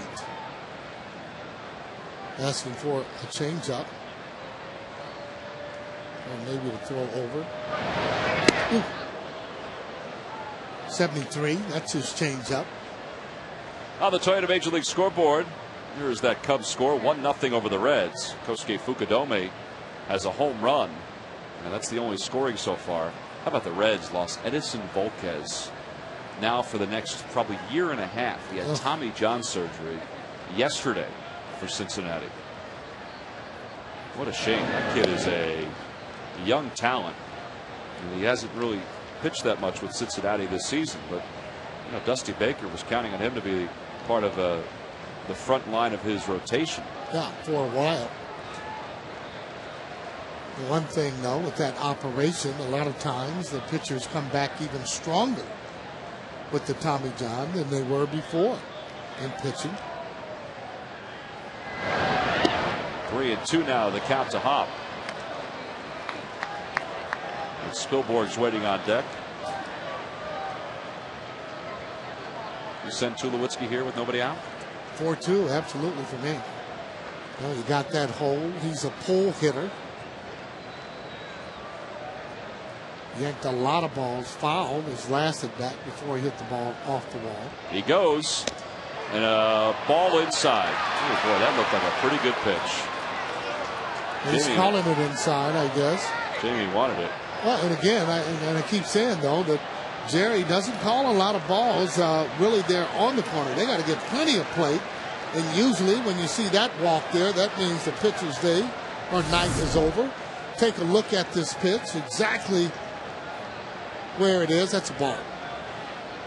Ball looked to be a little bit inside just from where he caught it, and that's a pitch, however, that Jamie Moyer has got to have to be successful. 4 walks for Jamie. His night is done with nobody out here in the top of the 6th inning.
Done. There's his line so far. The 2 runners on base are his responsibility. And now he'll give way to Rodrigo Lopez, who is in his 6th game of the year. He's 3-1 with a 3.62 ERA. A former Colorado Rocky. He was 5-4 with the Rockies a couple seasons ago. And he's in for the first time as a relief pitcher. And you see the runners on base. Tulowitzki's on second. Hops on first. There's nobody out. The Phillies had just scored 2 on the home run by Jimmy Rollins. So they're within 2, but this is not a good start here in the top of the 6th inning. So here's Ryan Spilborghs, who's 2 for 2 with a run scored and an RBI in tonight's game. They're looking for a double play. Gracie has different options. He can bunt if he'd like to, or let him swing. He's going to let him swing, and he takes a healthy cut in the count 0-1.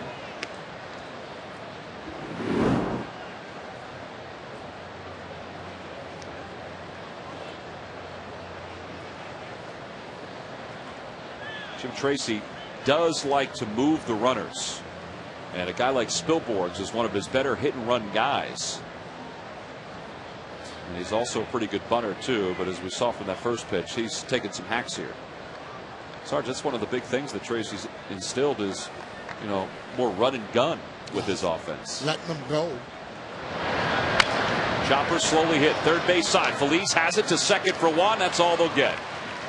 But the double play is still in order as Tulowitzki goes to third. Now you notice when the ball was hit, Chase didn't even look over at first base, knowing he wasn't going to have time, wasn't going to throw the ball, so he just made sure he got that one out. Heads up play by Pedro Feliz, keeping the double play in order again, and would let the fighting fields out of this inning.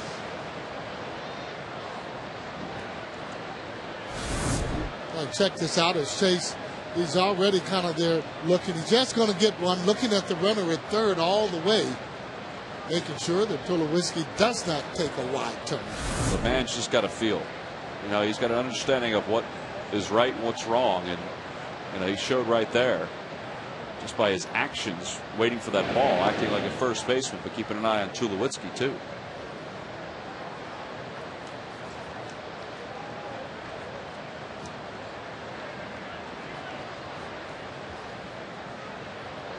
So runners on first and third. Garrett Atkins, the batter.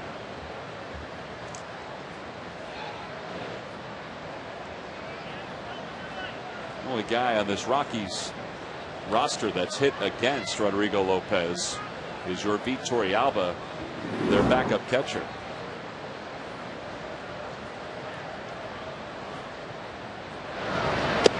Good pitch. Yep.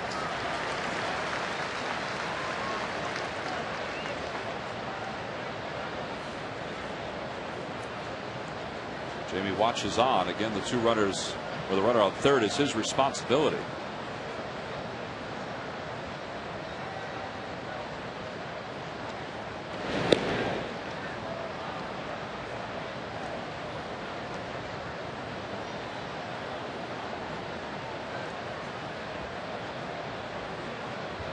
Still another big time here in the game. Kind of keep those runners at bay. Looking for that ground ball double play. Not going to get it there. He smokes it to straightaway center field over the head of Victorino. One's going to score. Spilborgh's heading to third. He's being waved home as well. Jimmy doesn't even make a throw. It's a 2-run double for Garrett Atkins, who has 4 RBIs tonight. And the Rockies lead it 6-2.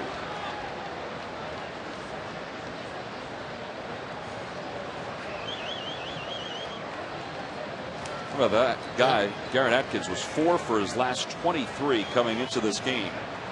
He's got 4 ribbies. Just don't get it. I mean, here's a line drive, and every time we see this guy, he does nothing but hit the ball, especially against the fighting field. We need to try and pitch him the way some of those other teams are pitching him, but this is certainly not working. Here's Iannetta, and the count 0-1 to him. That will show you that he's not hitting because of where he's hitting in the lineup. Atkins is usually a guy that's going to hit 3, 4, 5. Not hitting. They've dropped him all the way back down to the 7th spot.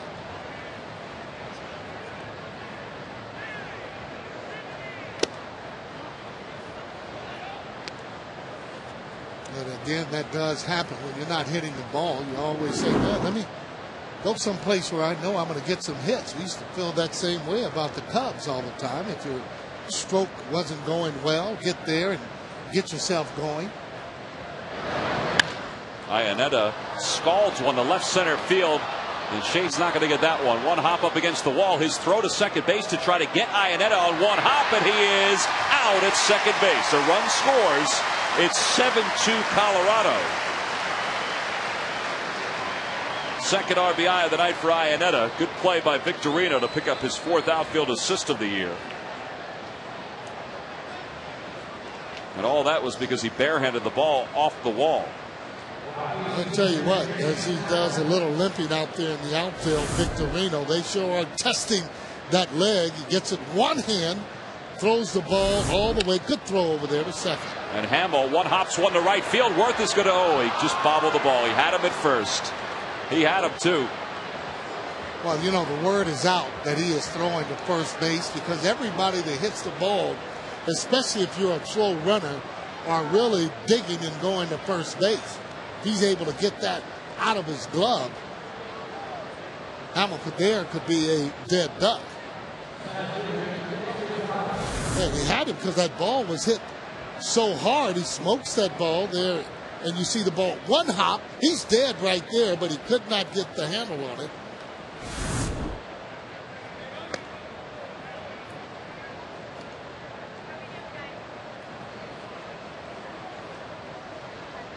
These Rockies have come here with their hitting shoes. 9 hits to date with those 7 runs. And 2-0 the count to Dexter Fowler, who's 1 for 3.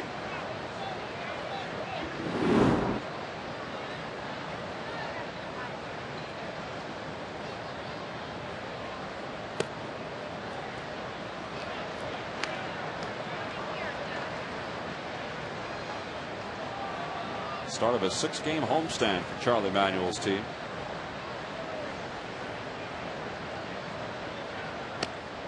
And there's a strike.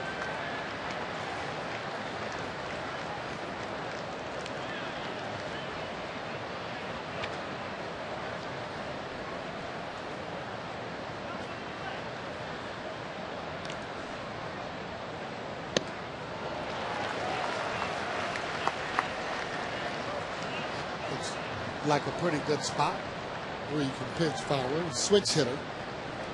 A little bit longer on the right side, getting to the ball.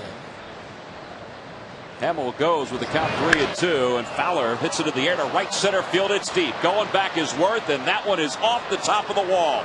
Hamill's around third, heading for the plate, and he's going to score easily. It's an RBI double, and it's 8-2 Colorado.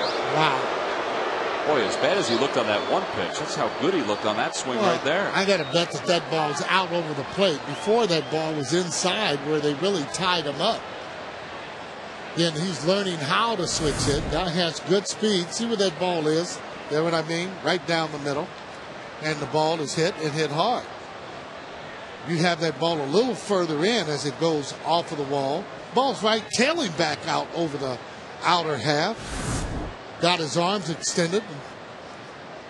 Ball was smoked. Well, Rich Doobie, another trip out to the mound, this time to talk to Lopez. Yeah, not only did they score exactly what Fighting Fields did, they doubled that. They scored 2 runs in the bottom of the 5th, top of the 6th. So far, they've come back and scored 4 runs to grab the momentum. 8 runs now on 10 hits for the Rockies. And here's the 8th man to bat in this inning. That's Clint Barmas. Barmas is 0 for 3 tonight.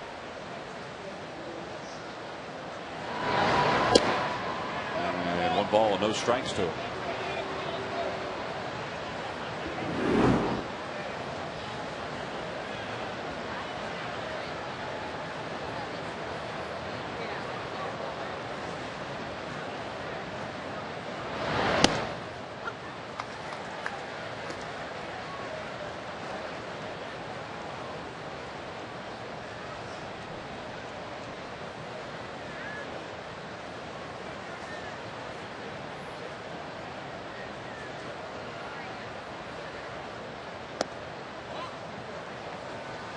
When Hurdle was the manager, guys would get thrown out at the bases. He would really get upset. You see Tracy, he almost encourages, hey guys, keep running. He'll explain to them different situations, but you still make sure that your club is aggressive.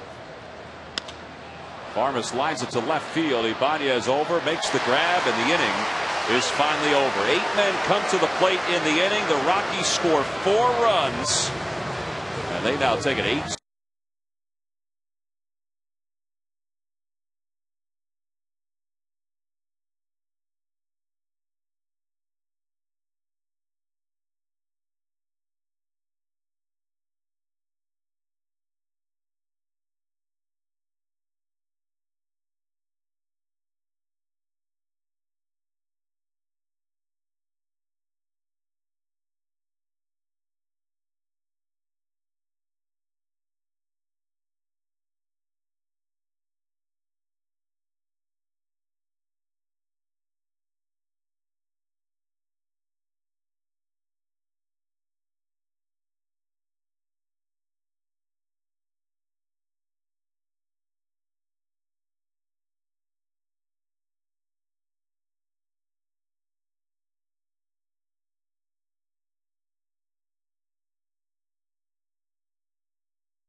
Angus burgers made with juicy 100% Angus beef. Available with premium toppings and 3 varieties for just $3.99.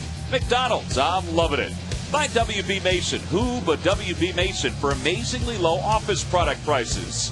And by Southwest Airlines. Southwest Airlines is ready when you are. Go to southwest.com, grab your bag, it's on. Well, the Phillies trail at 8-2 here in the bottom of the 6th inning. So grab a cool beverage, settle yourself back in. Let's see if the offense can get things rolling against Jason Hamill, who so far has allowed the 2-run home run to Jimmy Rollins, but has struck out 6 batters, which is 2 away from his career high. As Sarge said, he's done a lot of it with soft stuff and with not as many fastballs. Yeah, there's a fastball there, though. It's only 88 or 89, and that's not a fastball that you can get by these type of hitters. Chopper right side. Todd Helton's been very busy tonight. And 1 away.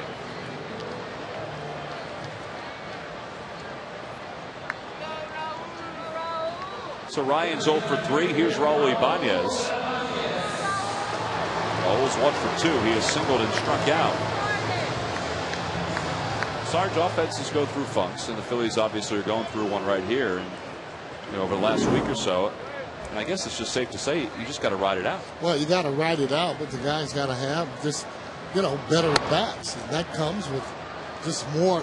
The preparation is good, but when you're up at the plate, just the situation becomes more mental in different situations, and you got to have a good foundation before you start to leave and hit balls out of the ballpark. Hard singles, hard line drives, and then you can be able to lay. 1-1 the count to Raul. And he hits one in the air to right field. It's deep. Moving back is Hop, and that one is off the top of the wall. It shoots right over the head of Hop, and Raul is going to have a double. Brad Hop, I think, thought it hit that bullseye on the other side of that fence. I don't think he thought there was any chance he would have a play on that. Thought the ball was actually going out of the ballpark. If it's up, it's out. But I bet if you talk with him, he'd tell you, hey, I'm just trying to hit the ball hard. Just hit it hard. You hit it hard, you're going to get good results, and especially here at this ballpark, clearly not out of the ballpark. See exactly how close it is. Fans are smart, not reaching down at all. They've been schooled, I'm sure, on that front row. There's the mark right there that ball left on that wall just above the scoreboard. What I want to do is just kind of see where that mark would be.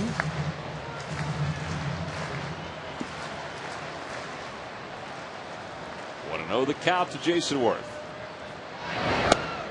He went around. It's 1-1. It's hard to hit the ball when you're running from the plate. Well, I'm just going to say it the way it is. Jason got to keep that shoulder in there, get slower feet, picking up the spin of the ball. I'm going to write that one down. Lines it to left. That's going to drop in. Ibanez held up just to make sure it wasn't caught. And the Phillies have runners on first and third here in the 6th. Well, how about this? The 2010 season is just around the corner. That's right. 2010 season ticket plans are available now. The Phillies are taking deposits at this moment. You can call 215-463-5000 or log on to Phillies.com. Don't get shut out. You could be on deck to be among the first Phillies fans to lock in their seats for the 2007 season. And the more you come to this ballpark, the more you fall in love with not only the park itself, but just the atmosphere as a whole. Another sellout tonight, and one after another. Yeah, it's a great venue, and we're starting to see a lot of fans now that are around different ballparks. Can't get tickets here, so they take a vacation, get tickets elsewhere. Yep. Pedro Feliz is 0 for 2. He's popped to third and struck out. And he lays off. Lays off the breaking ball, but it's there for a strike. Yeah, it's a slider, and if you noticed again, his position he's not in the hitting position. You can't sit there at the plate. Stand in that position there. You just, again, take that shoulder right back toward the pitcher. It doesn't guarantee you success, but it will maximize your ability to hit the ball.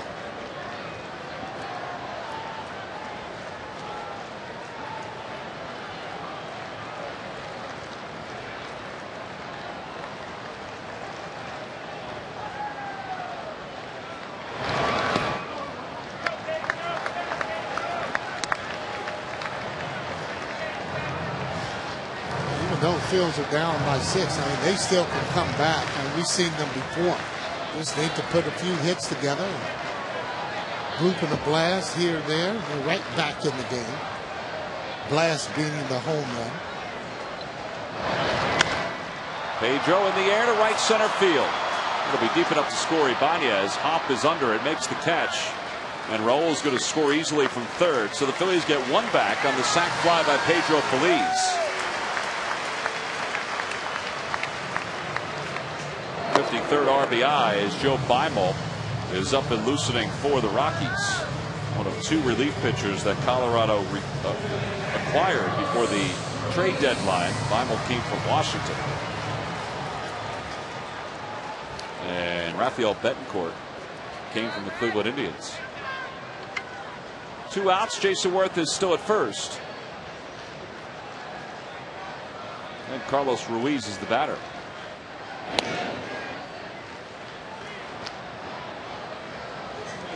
Tracy knows that Worth could probably steal a base or try and get a jump to steal one. And if he gets a good jump, he should be trying to steal that bag. Continue your running game.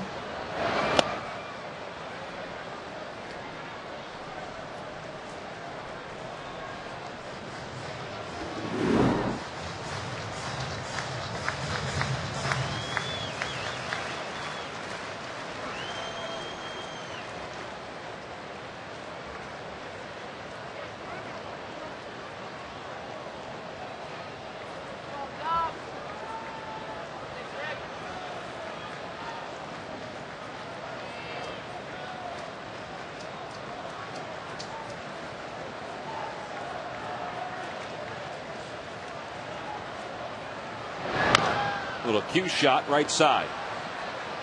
And Barnes throws out Ruiz and the inning is over. Phillies do get one back of the sac fly by Pedro Feliz. We played 6 and the Rockies lead it by 5.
Well, Rockies came here into this game tonight, the team on a roll. The Phillies the other way, and that is about what's happened here tonight. They have just hit the ball hard all over the place. They're leading 8-3. They've taken advantage of some walks and smoked the ball, basically. Jimmy Rollins with a 2-run home run for the Phillies into their own bullpen in center field, and that's been about it.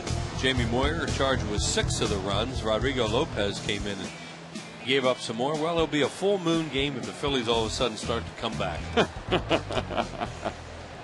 Yeah, so far it's been the Rockies with 8 runs on 10 base hits. Todd Helton will lead it off in the top of the 7th inning against Rodrigo Lopez, beginning his 2nd inning of relief work. And he gets Helton to pop it up. Behind the mound, Chase Utley will make the call. 1 pitch, 1 set aside. Wheels, earlier we saw a marriage proposal here at the ballpark. And we've seen marriage proposals a lot during the course of the season here at the ballpark. And we want to offer congratulations to our tape operator, Sam Edmiston, and his fiancee Sarah, who were recently engaged while we were away in Arizona and San Francisco. So that was not them out in the stands? It was not them out in the stands. You think it was? For a moment, no, I didn't. Well, congratulations to both happy couples. Yep, the couple here at the ballpark who got engaged. The young lady here at the ballpark was genuinely surprised. And I'm sure Sarah was surprised when Sam finally popped the question. Finally. You handle that.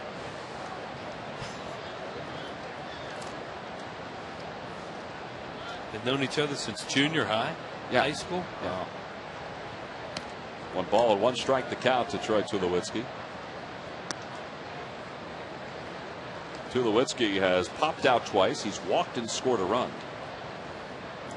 Did you wish Dallas happy birthday? No, I haven't seen him yet, but happy birthday, Big D. I saw you had that shot of him. He kept staring at that monitor as if he was going to absolutely shatter that monitor with his glare. Yeah. Like, get me off camera. Sarge didn't care, though. Sarge has seen that glare before. Yeah. There's He's not alone, Tommy. I've seen it too. It's not fun. Ooh, boy, I remember those days, the early days. Oh my! That's when you're just learning. You're learning how to act. The Sarge game. Yeah. Sarge gave him his birthday hat. Yeah. That's not D. He could really make his point, boy. Oof. Tulowitzki lines one toward the gap in right center field. Jason gets to it quickly. He'll hold him to a single. Dallas Green was a baseball executive back in the days when those guys were really in charge. There wasn't any union yet. I mean, they really had the hammer and they used it. And he was something to be around. Wow. Well, and he was good at what he did too, boy, for a long time. I mean, the association came along in the 70s. I don't mean that there was none when he was around, but back in his early days when he started out in the game, it was different. There's Brad Hopp. And the count, no balls and 1 strike to Brad. Hopp has doubled and scored a run. He's also walked tonight. And he struck out back in the 2nd inning.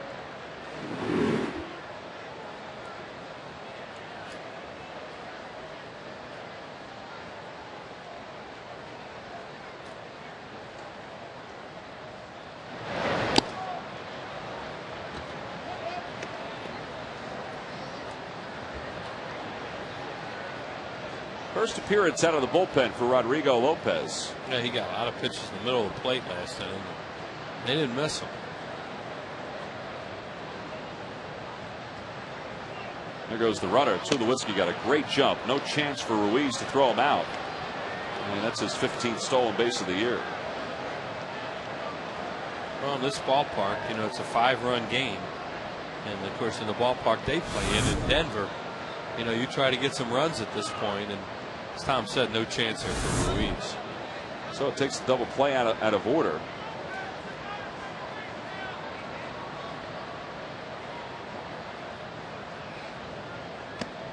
And it's 2-2 to Hopp.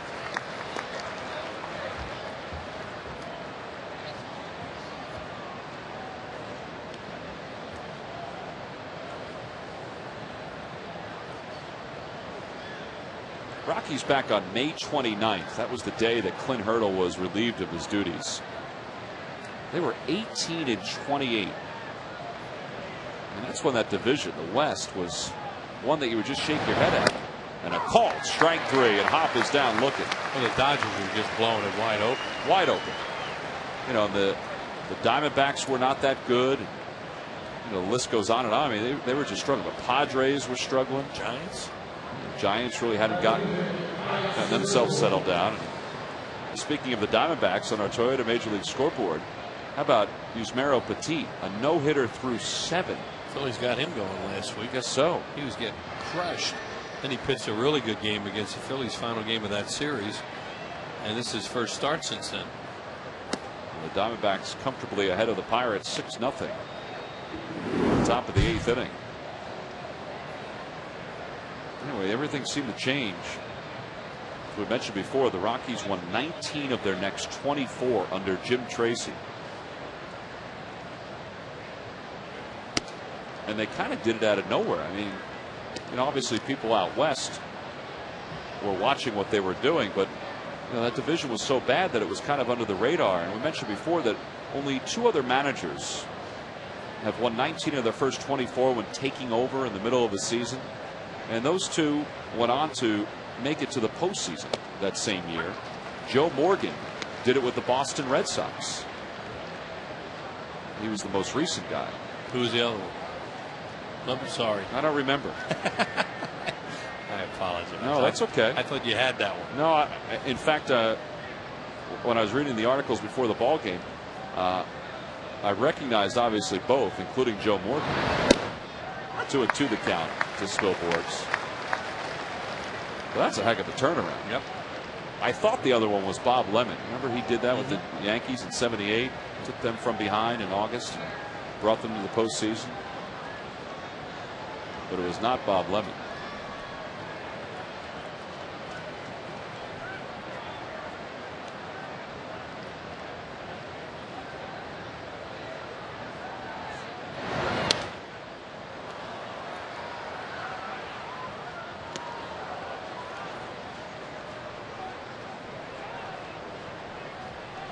Everybody mopping their brow tonight. It's one of those hot, humid, kind of still nights. There is a breeze, but it doesn't seem like it's having much effect on anybody.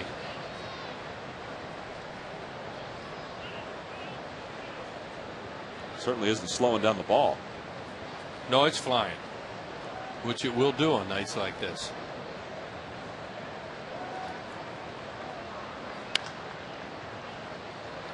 Right past Rich Dower, and the count remains 2-2.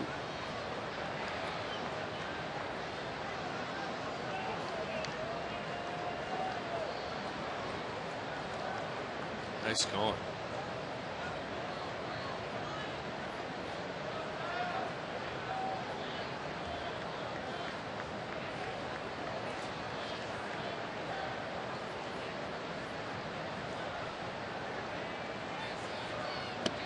And he got him. Spilborghs down swinging, back-to-back strikeouts for Rodrigo Lopez. It's time to stretch here in Philadelphia.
That's trivia quiz answer. Here's the question again. Rockies setup man Taylor Buchholz, who's on the disabled list, by the way, originally drafted by his hometown Phillies in 2000, was part of a deal that brought which player to Philadelphia? Wheels?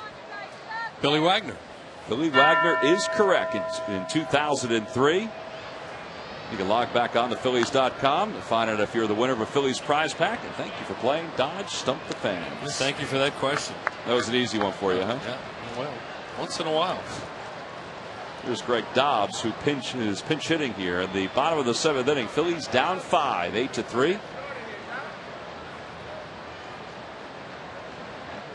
Dobbs overall hitting .256. I read where Wagner threw a second rehab assignment, I think yesterday.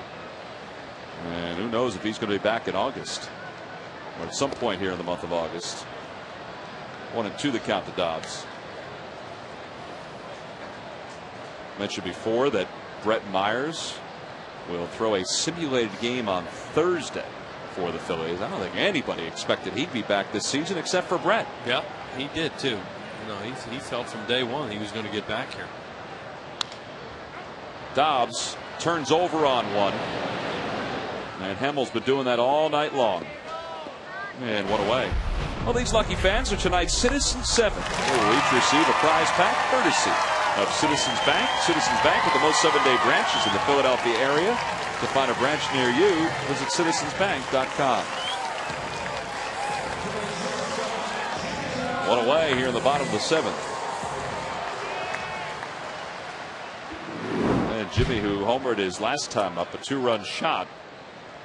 Batting here with nobody on. And he hits one the opposite way. That's going to be in for a base hit. Fowler gets to it on the backhand. His throw to second to try to get Jimmy is in time. Wow, what a play by Fowler, and obviously a mistake by Jimmy Rollins. Man, that is some play that kid made. He got a great hop. It jumped right up to him.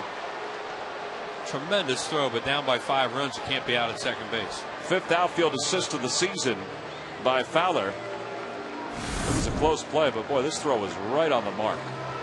Took a big hop and then a short hop, and then he backhanded it, threw a 1-hop to second. Ooh. May have been safe. Yeah, it looked like Jimmy got his hand in there. And he did. Yeah, he was safe. That was one of those ball beat him, call him out. But, you know, the play can't even be close, and Jimmy knows that. Shane the opposite way. This will be a tough play for Tulowitzki. Shane's going to have a base hit, his second one of the night. Nobody can throw like that Tulowitzki, but even he can't get Shane Victorino on a throw when he has to underarm it. I think Charlie's asking if he was safe around, or do you think he's reminding him of the situation? I think he's reminding him of the situation, personally. Well, we're going to have a double switch with 2 outs here in the bottom of the 7th inning. Jim Tracy's out to home plate. Now he's going to walk to the mound, and that's going to be it for Jason Hammel. So we've got a pitching change here at Citizens Bank Park. Phil's down 5 here in the home 7th.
AT&T, the nation's fastest 3G network. AT&T, your world delivered.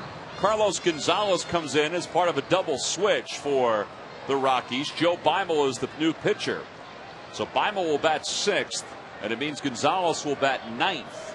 So he's due up 3rd in the top of the 8th inning. And Beimel's in there because Chase Utley and Ryan Howard and Raul Ibanez are on the horizon for the Phillies. Chase 0 for 2. Hit by a pitch his second time up tonight. And he takes a fastball for strike 1. Beimel gained a few games in the standings when he came over here in this deal. Did he ever? Phillies saw him quite a bit with Washington earlier, and now in the Rockies uniform. Rockies fighting for the wild card. You know, they still think they have a shot at the division. Long way to go. And Chase hits it in the air to center field. It's not deep. Fowler coming in, and he makes the grab. Well, he broke back way back. That's the final out. Everybody just kind of I think the pitching change kind of knocked everybody off strange kilter. night. Everybody just froze.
Pennsylvanians every day must be 18 or older to play.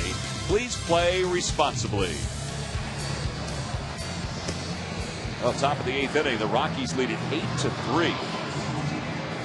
And it's a nice night around the city. It hasn't turned out to be so nice here at the ballpark as the Phillies have surrendered 8 runs to the Rockies, the second place team in the West. Tyler Walker is the 3rd pitcher used by the Phillies tonight. This is his 13th game.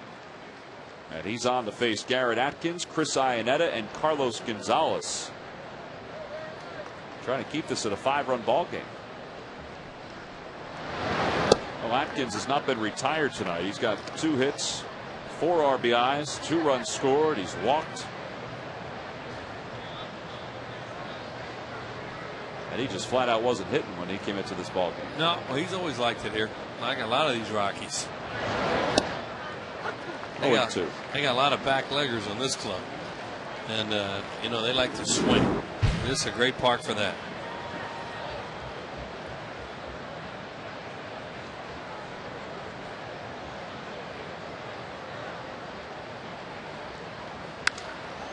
Atkins skies one to center.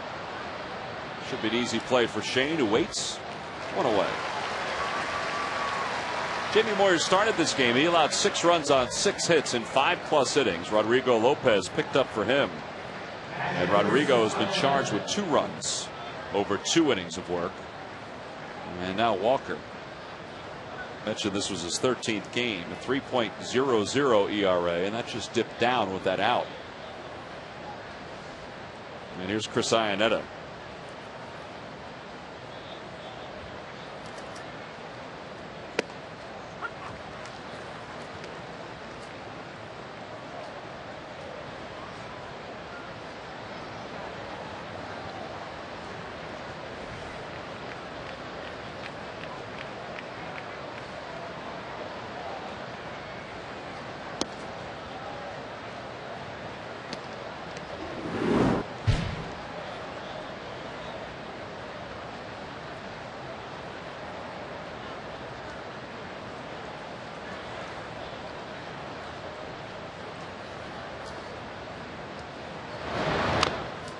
ball. 2 strikes the count to Iannetta. Iannetta was with Jimmy Rollins on this year's World Baseball Classic roster.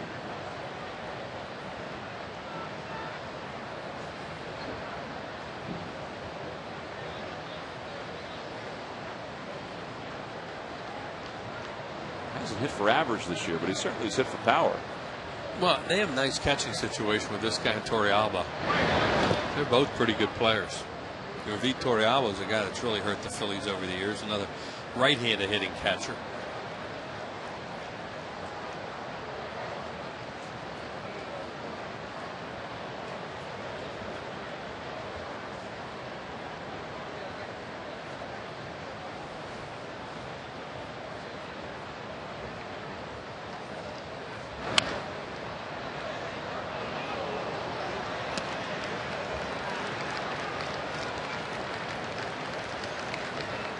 On the Toyota Major League scoreboard, Ronnie Cedeno has broken up Yusmeiro Petit's no-hitter in the bottom of the 8th inning. Diamondbacks still lead that one 6-0.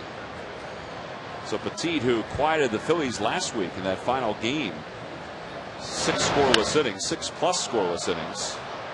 He's followed it up tonight with so far 7+ scoreless innings as Victorino drifts back to make that grab. Hey, the Houston Astros, they're in the hunt for the wild card. Well, they'll be here in Philadelphia Monday, September 28th for a 4-game series. That Monday game is the final Hatfield Dollar Dog Night here at the ballpark. You can log on to Phillies.com, make your purchase today. Phillies will be in Houston later on this month. And they got a 4-gamer with them. We've got a bunch of games left with Milwaukee, Houston. I said later on this month, Wills. It's the first week of September. Yeah. Yeah, that weekend, Labor Day weekend, with a 4-game series that wraps up with a 2:05 Eastern time start on Labor Day. Yeah, their September schedule has a lot of teams from outside the division that could be a problem. I had somebody say to me today, I guess the Phillies are just going to coast to the division title. I just looked at it like, nuts? You watch this sport? last few years in particular. Really? You know, there's all kinds of things that when 2 months are left in the season that can happen. You know, you have your good stretches, bad stretches, and I'm sure it'll be very interesting right along this year. You'd like it to end a little quicker. 1-1 the count to Gonzalez, and a line drive foul. It's 1-2.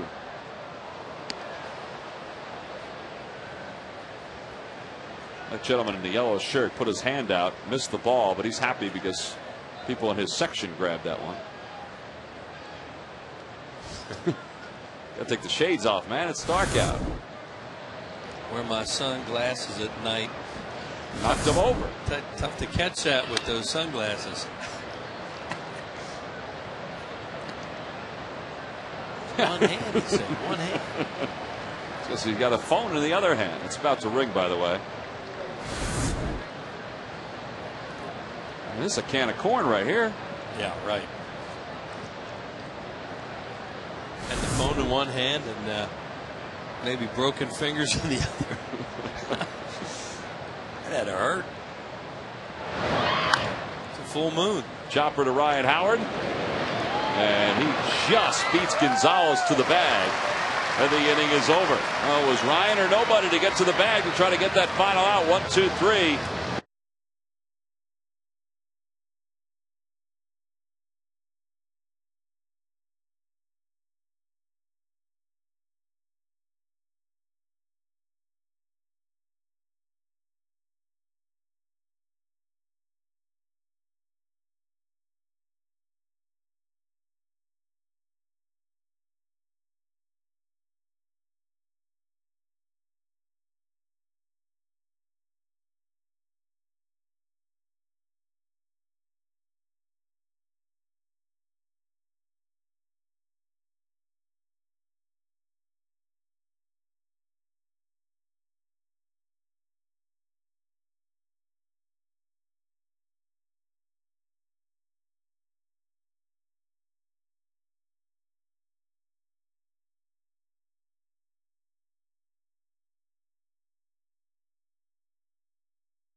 League Players of the Week for the Phillies. Darren Bird is the right-handed pitcher of the week from the Clearwater Threshers.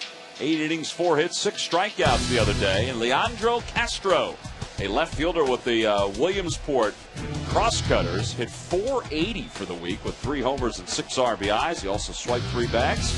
So congratulations to those guys. Saw Joe Savory picked up his first win in AAA last night for the Lehigh Valley Iron Pigs. Ian Stewart is the new third baseman for the Rockies. He's in for Garrett Atkins as we begin the bottom of the 8th inning. Joe Beimel facing Ryan Howard. Ryan's 0 for 3. Yeah, he's in it for 2 more hitters. Howard, of course, and Ibanez, and then Rafael Betancourt, another guy they just picked up. I think these 2 guys are really going to help the back end of their bullpen. He'll probably come in the game because he's throwing. 0-2 the count. There's Rafael. Former Cleveland Indian who used to take forever between pitches, and they say he's picked it up a little bit. He actually used to get warned, like, let's go.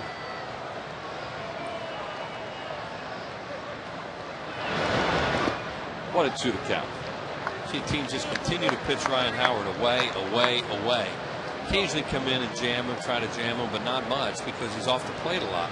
And that's one of the problems that he's having right now is rolling balls over that are away from him.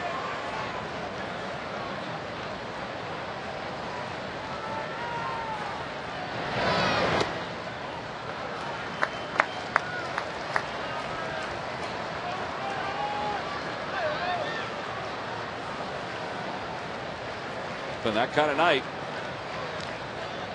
Yeah. The only time Phillies fans really could get into the game was when Jimmy Rollins hit that home run. That one is a mile high. I mean, way up there. Barmas has plenty of time to get under it. 1 out. Well, tonight on Sports Night, highlights and analysis of the Phils and the Rockies. Reports from Eagles camp on Jeremy Macklin's first day on the job. And the Sixers schedule is out. Find out when Kobe and LeBron are coming to Philadelphia. All the news Philly fans need to know tonight after the ball game, only on Comcast Sportsnet. Here's Raul Ibanez. He's 2 for 3. Singled and doubled, scored a run, struck out.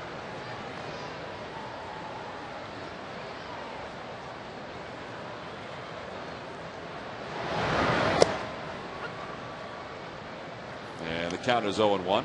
Sixers will open the upcoming season at Orlando on October 28th. And that game can be seen right here on Comcast Sportsnet. 0-2 the count to Ibanez.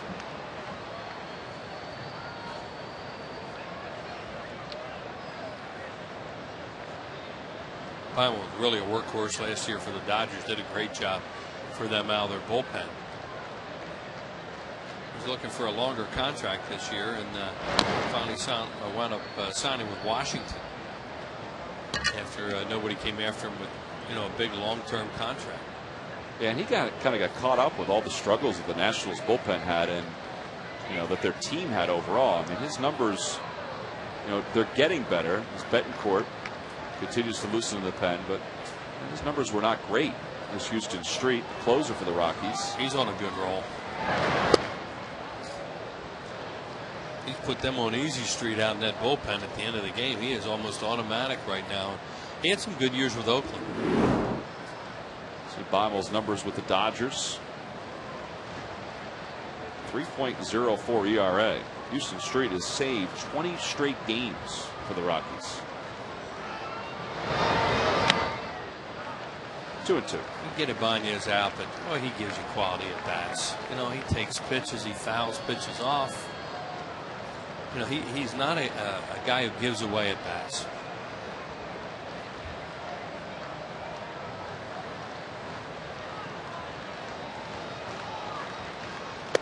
Well, he's down on strikes for the second out here in the 8th inning. Yeah, Beimel just made a really good pitch on it.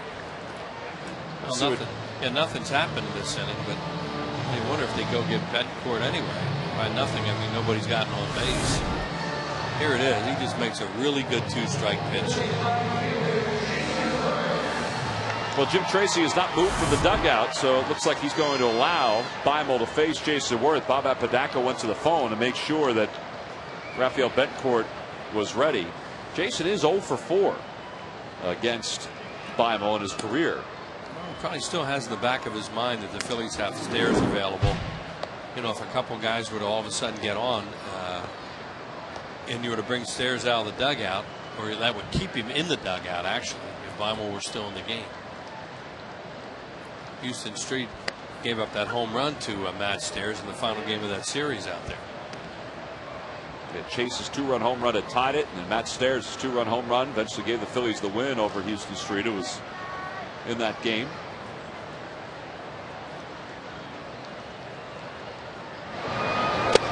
One and 2 the count.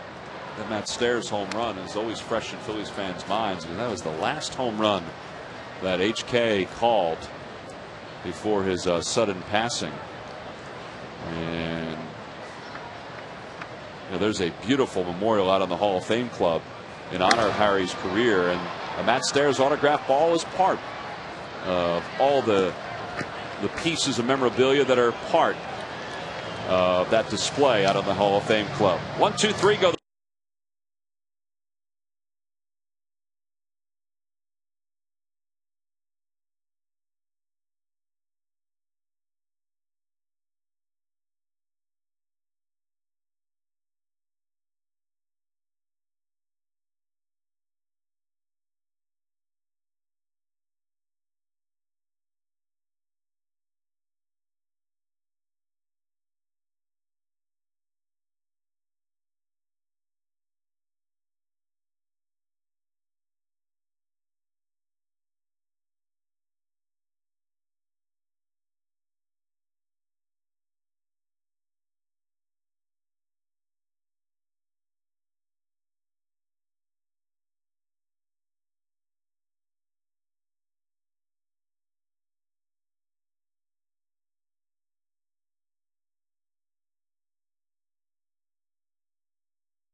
Game call for Harry Kalas that Sunday in Colorado, the 2-run home run by Matt Stairs, and Harry passed away the next day. And you know, it's impressive if you get a chance to come up here to the Hall of Fame Club, and I believe that the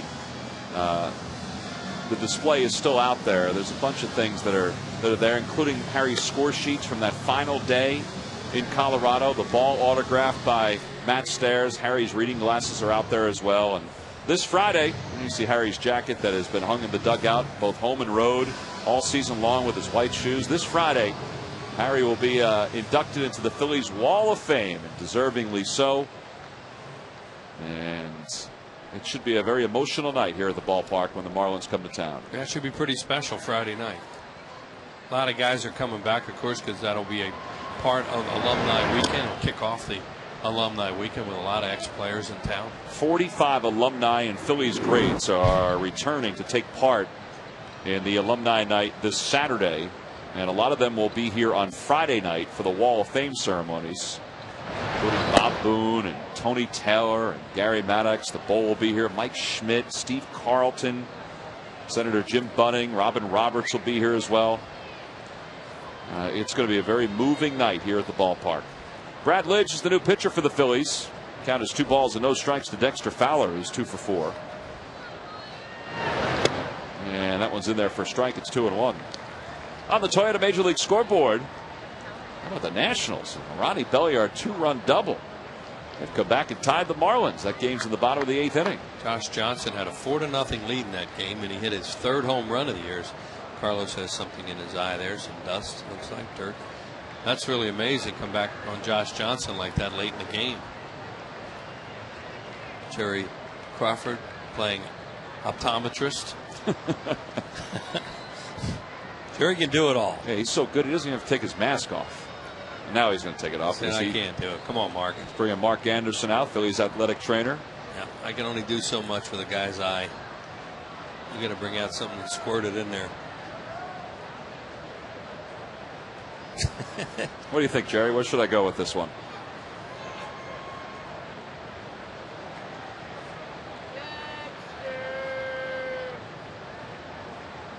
It's like he's cleaning the wheel of a car right there. Now we get some drops in there and try and get that dirt out.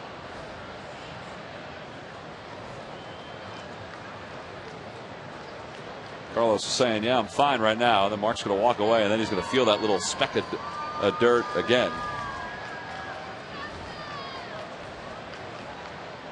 Jerry's like, I got it, Mark. I'll be here if he needs me.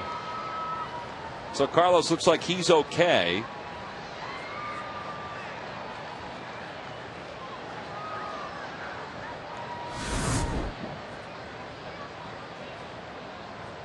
Looked like something before that last pitch. Something looked like it flew right in his eye. Yeah, it may have been a bug.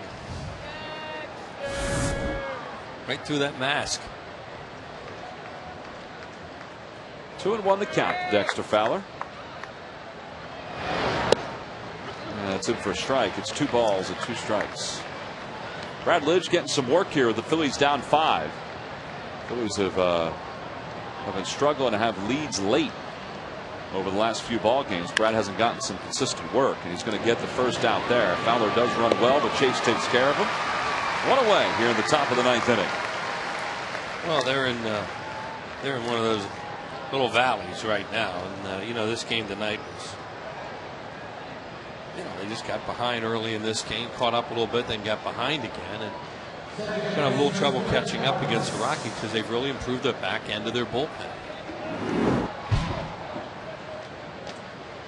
Yeah, they don't even have Manny Corpus out there right now. They have one guy left from the time when we were there in April, and that's Street. Houston Street. Yeah, they've totally changed their bullpen around, and one of the reasons why they're a lot better. Well, and it's hard to do at this point in the year. I mean, it's just hard to find guys.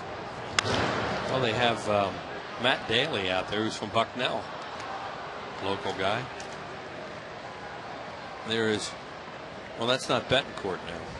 It's Yolis Chassin. Yeah, you wanted to say that, didn't you? I did, just so I can know I can say it right. Yeah, I have to show you the spelling of his first name. It's interesting.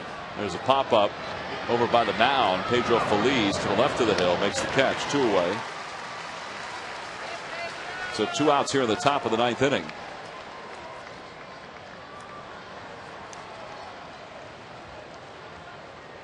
Let's take a look at the Rockies bullpen numbers and what they've been able to accomplish.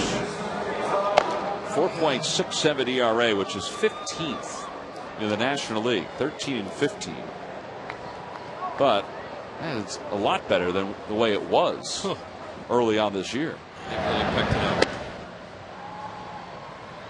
Want to know the count to Todd Helton?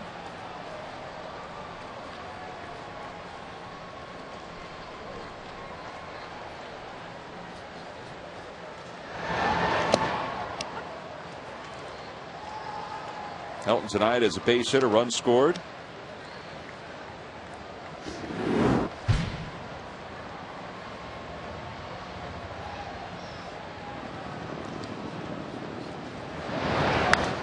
And another pop up behind home plate. Ruiz gives it a peek, but it goes back into the seats. And the count 1-2 now to Helton.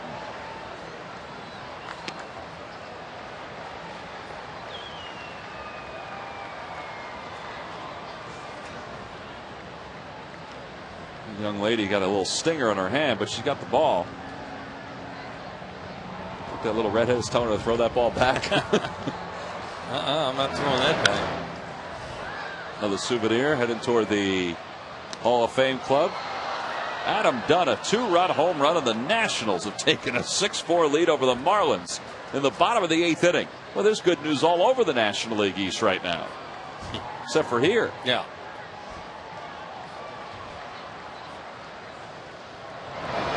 Of course, those Nats still have to get them out in the ninth. Well, that is true. That has not been anything easy this year. And those Marlins hit tons of homers down there. So maybe tonight's the night they turn that around, the Nats. And how about this, Wheels? The news continues to get better. Cardinals and the Mets tied at 7 now. Even though the Mets are struggling, there's still something about that, huh?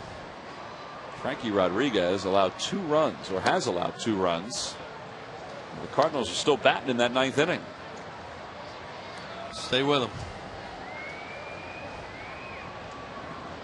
2-2 the count to Todd Help.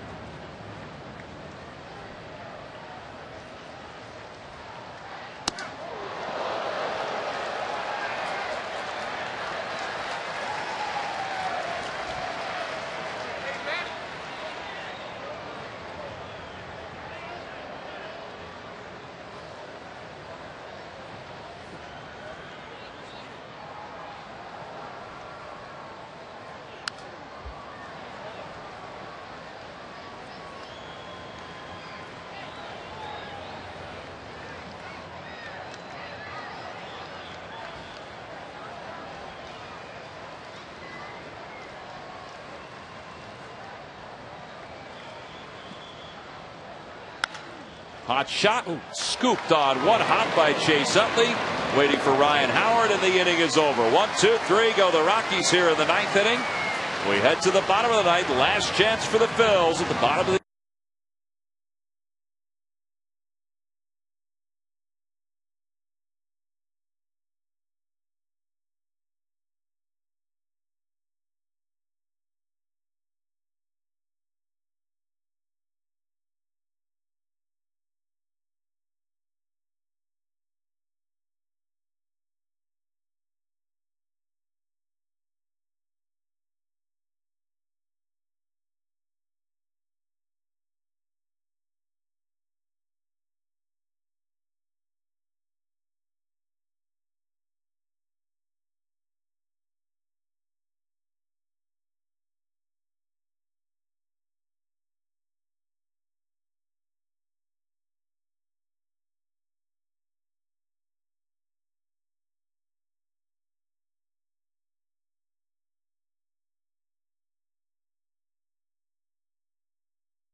far for Colorado.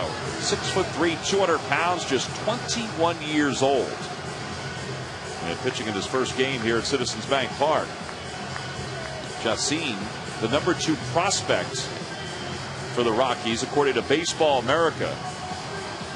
And he was 8-6 with a 3.14 ERA as a starter in Double-A when he was called up.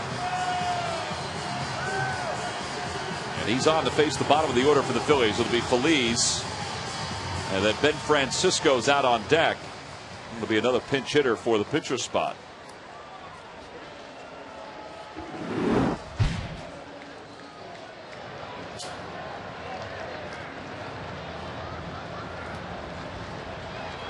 Pedro tonight is 0 for 2. He's got a sac fly, and he takes a fastball that came in at 92 for a strike, and it's 0-1. Joe Beimel gave the Rockies an inning and a third scoreless in relief of Jason Hamill, who went the first 6 2/3. And it's 0-2 to Pedro. Well, there is Houston Street. Just tune it up just in case. At least hope it gets to that point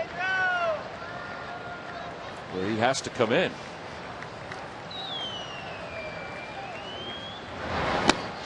Pedro, not a very good at bat at all. Down on strikes on 3 pitches. Last 2 were really nowhere near the strike zone. 1 away. And Ben Francisco will bat for the first time here at Citizens Bank Park. Yeah, you have a little trouble with this breaking ball. It's kind of like a slurve almost, a hard breaking ball with a lot of downward movement to it. And as you said, he had kind of poor swings.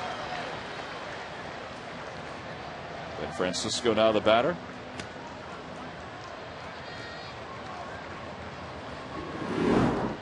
Francisco 4 for 12 in a Phillies uniform. He played a lot over the weekend in San Francisco because of the injury to Shane Victorino. And it's 2-0.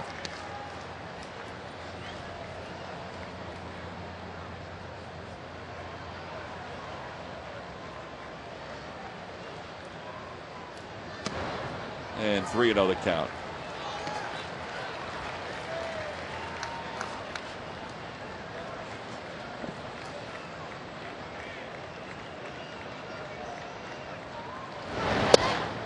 And that's it for a strike. 3-1.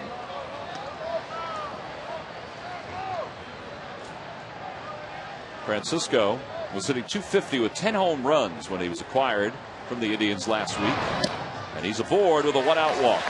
Ben Francisco will really help the Phillies as this season goes along. Just a little bit we've seen of him. He can play the outfield. He gives you pretty good at bats up there. The one thing he doesn't like is that slow hook that Zito was throwing. But you don't see many guys that can feature that pitch. No, that's true. Well, he's aboard, and now Chacin will face Matt Stairs. Stairs pinch hitting here. That's a good way to learn something about a guy, too. You're in an 8-5 game.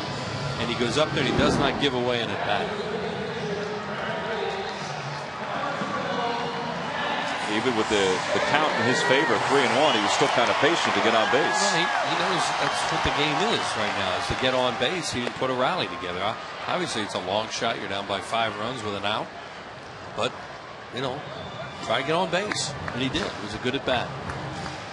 Not being held out over at first, down by 5. Stairs 18 career pinch hit home runs. He's just trying to keep the train moving here. 2-0 the count.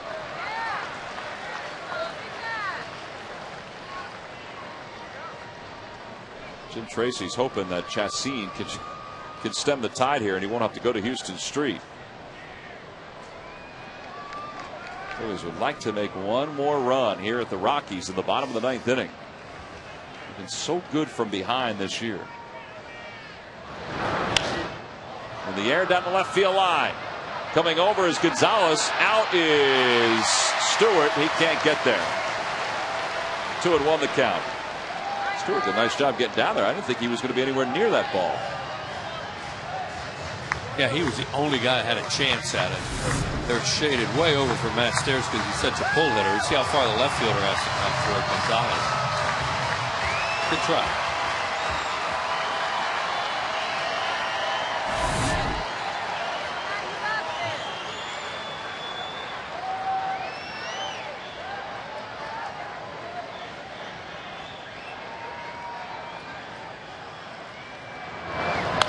Pulls that one on 1 hot, and it's handled by Helton. He nearly ran up his arm. That ball caught Helton. That was smoked. So 2 outs, runner on second. Hey, this game will encore tonight at 10:30 and tomorrow at 6 a.m. on the Comcast Network.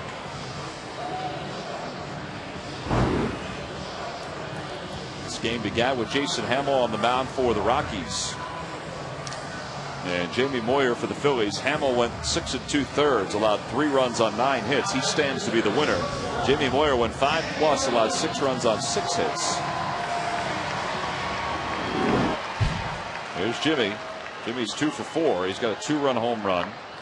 He singled his last time up, was thrown out trying to stretch that single into a double. That was a big man's home run he hit last. Sure was.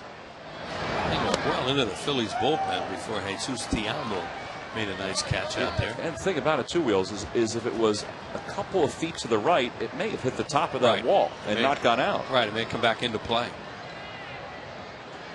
He hit that well over 400 feet.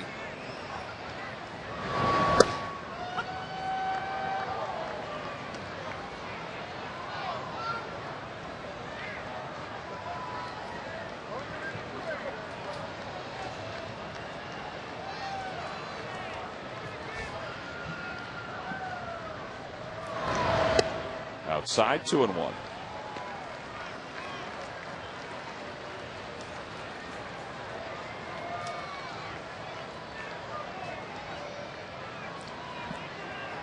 One out, runners on first and second. The Marlins have the tying run aboard in the top of the ninth inning against the Nationals. Well, you didn't think they were going to put them down 1-2-3 now, did you? Oh, I hope they would. I mean, how many games did Phillies play against Washington this year? It's true. And what would happen in the late innings? It's just one of those things. They just have bullpen problems.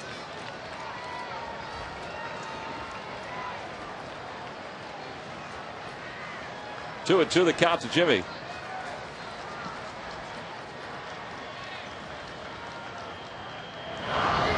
And Jimmy is down on strikes, and the ball game is over. So the Phillies start this homestand, an important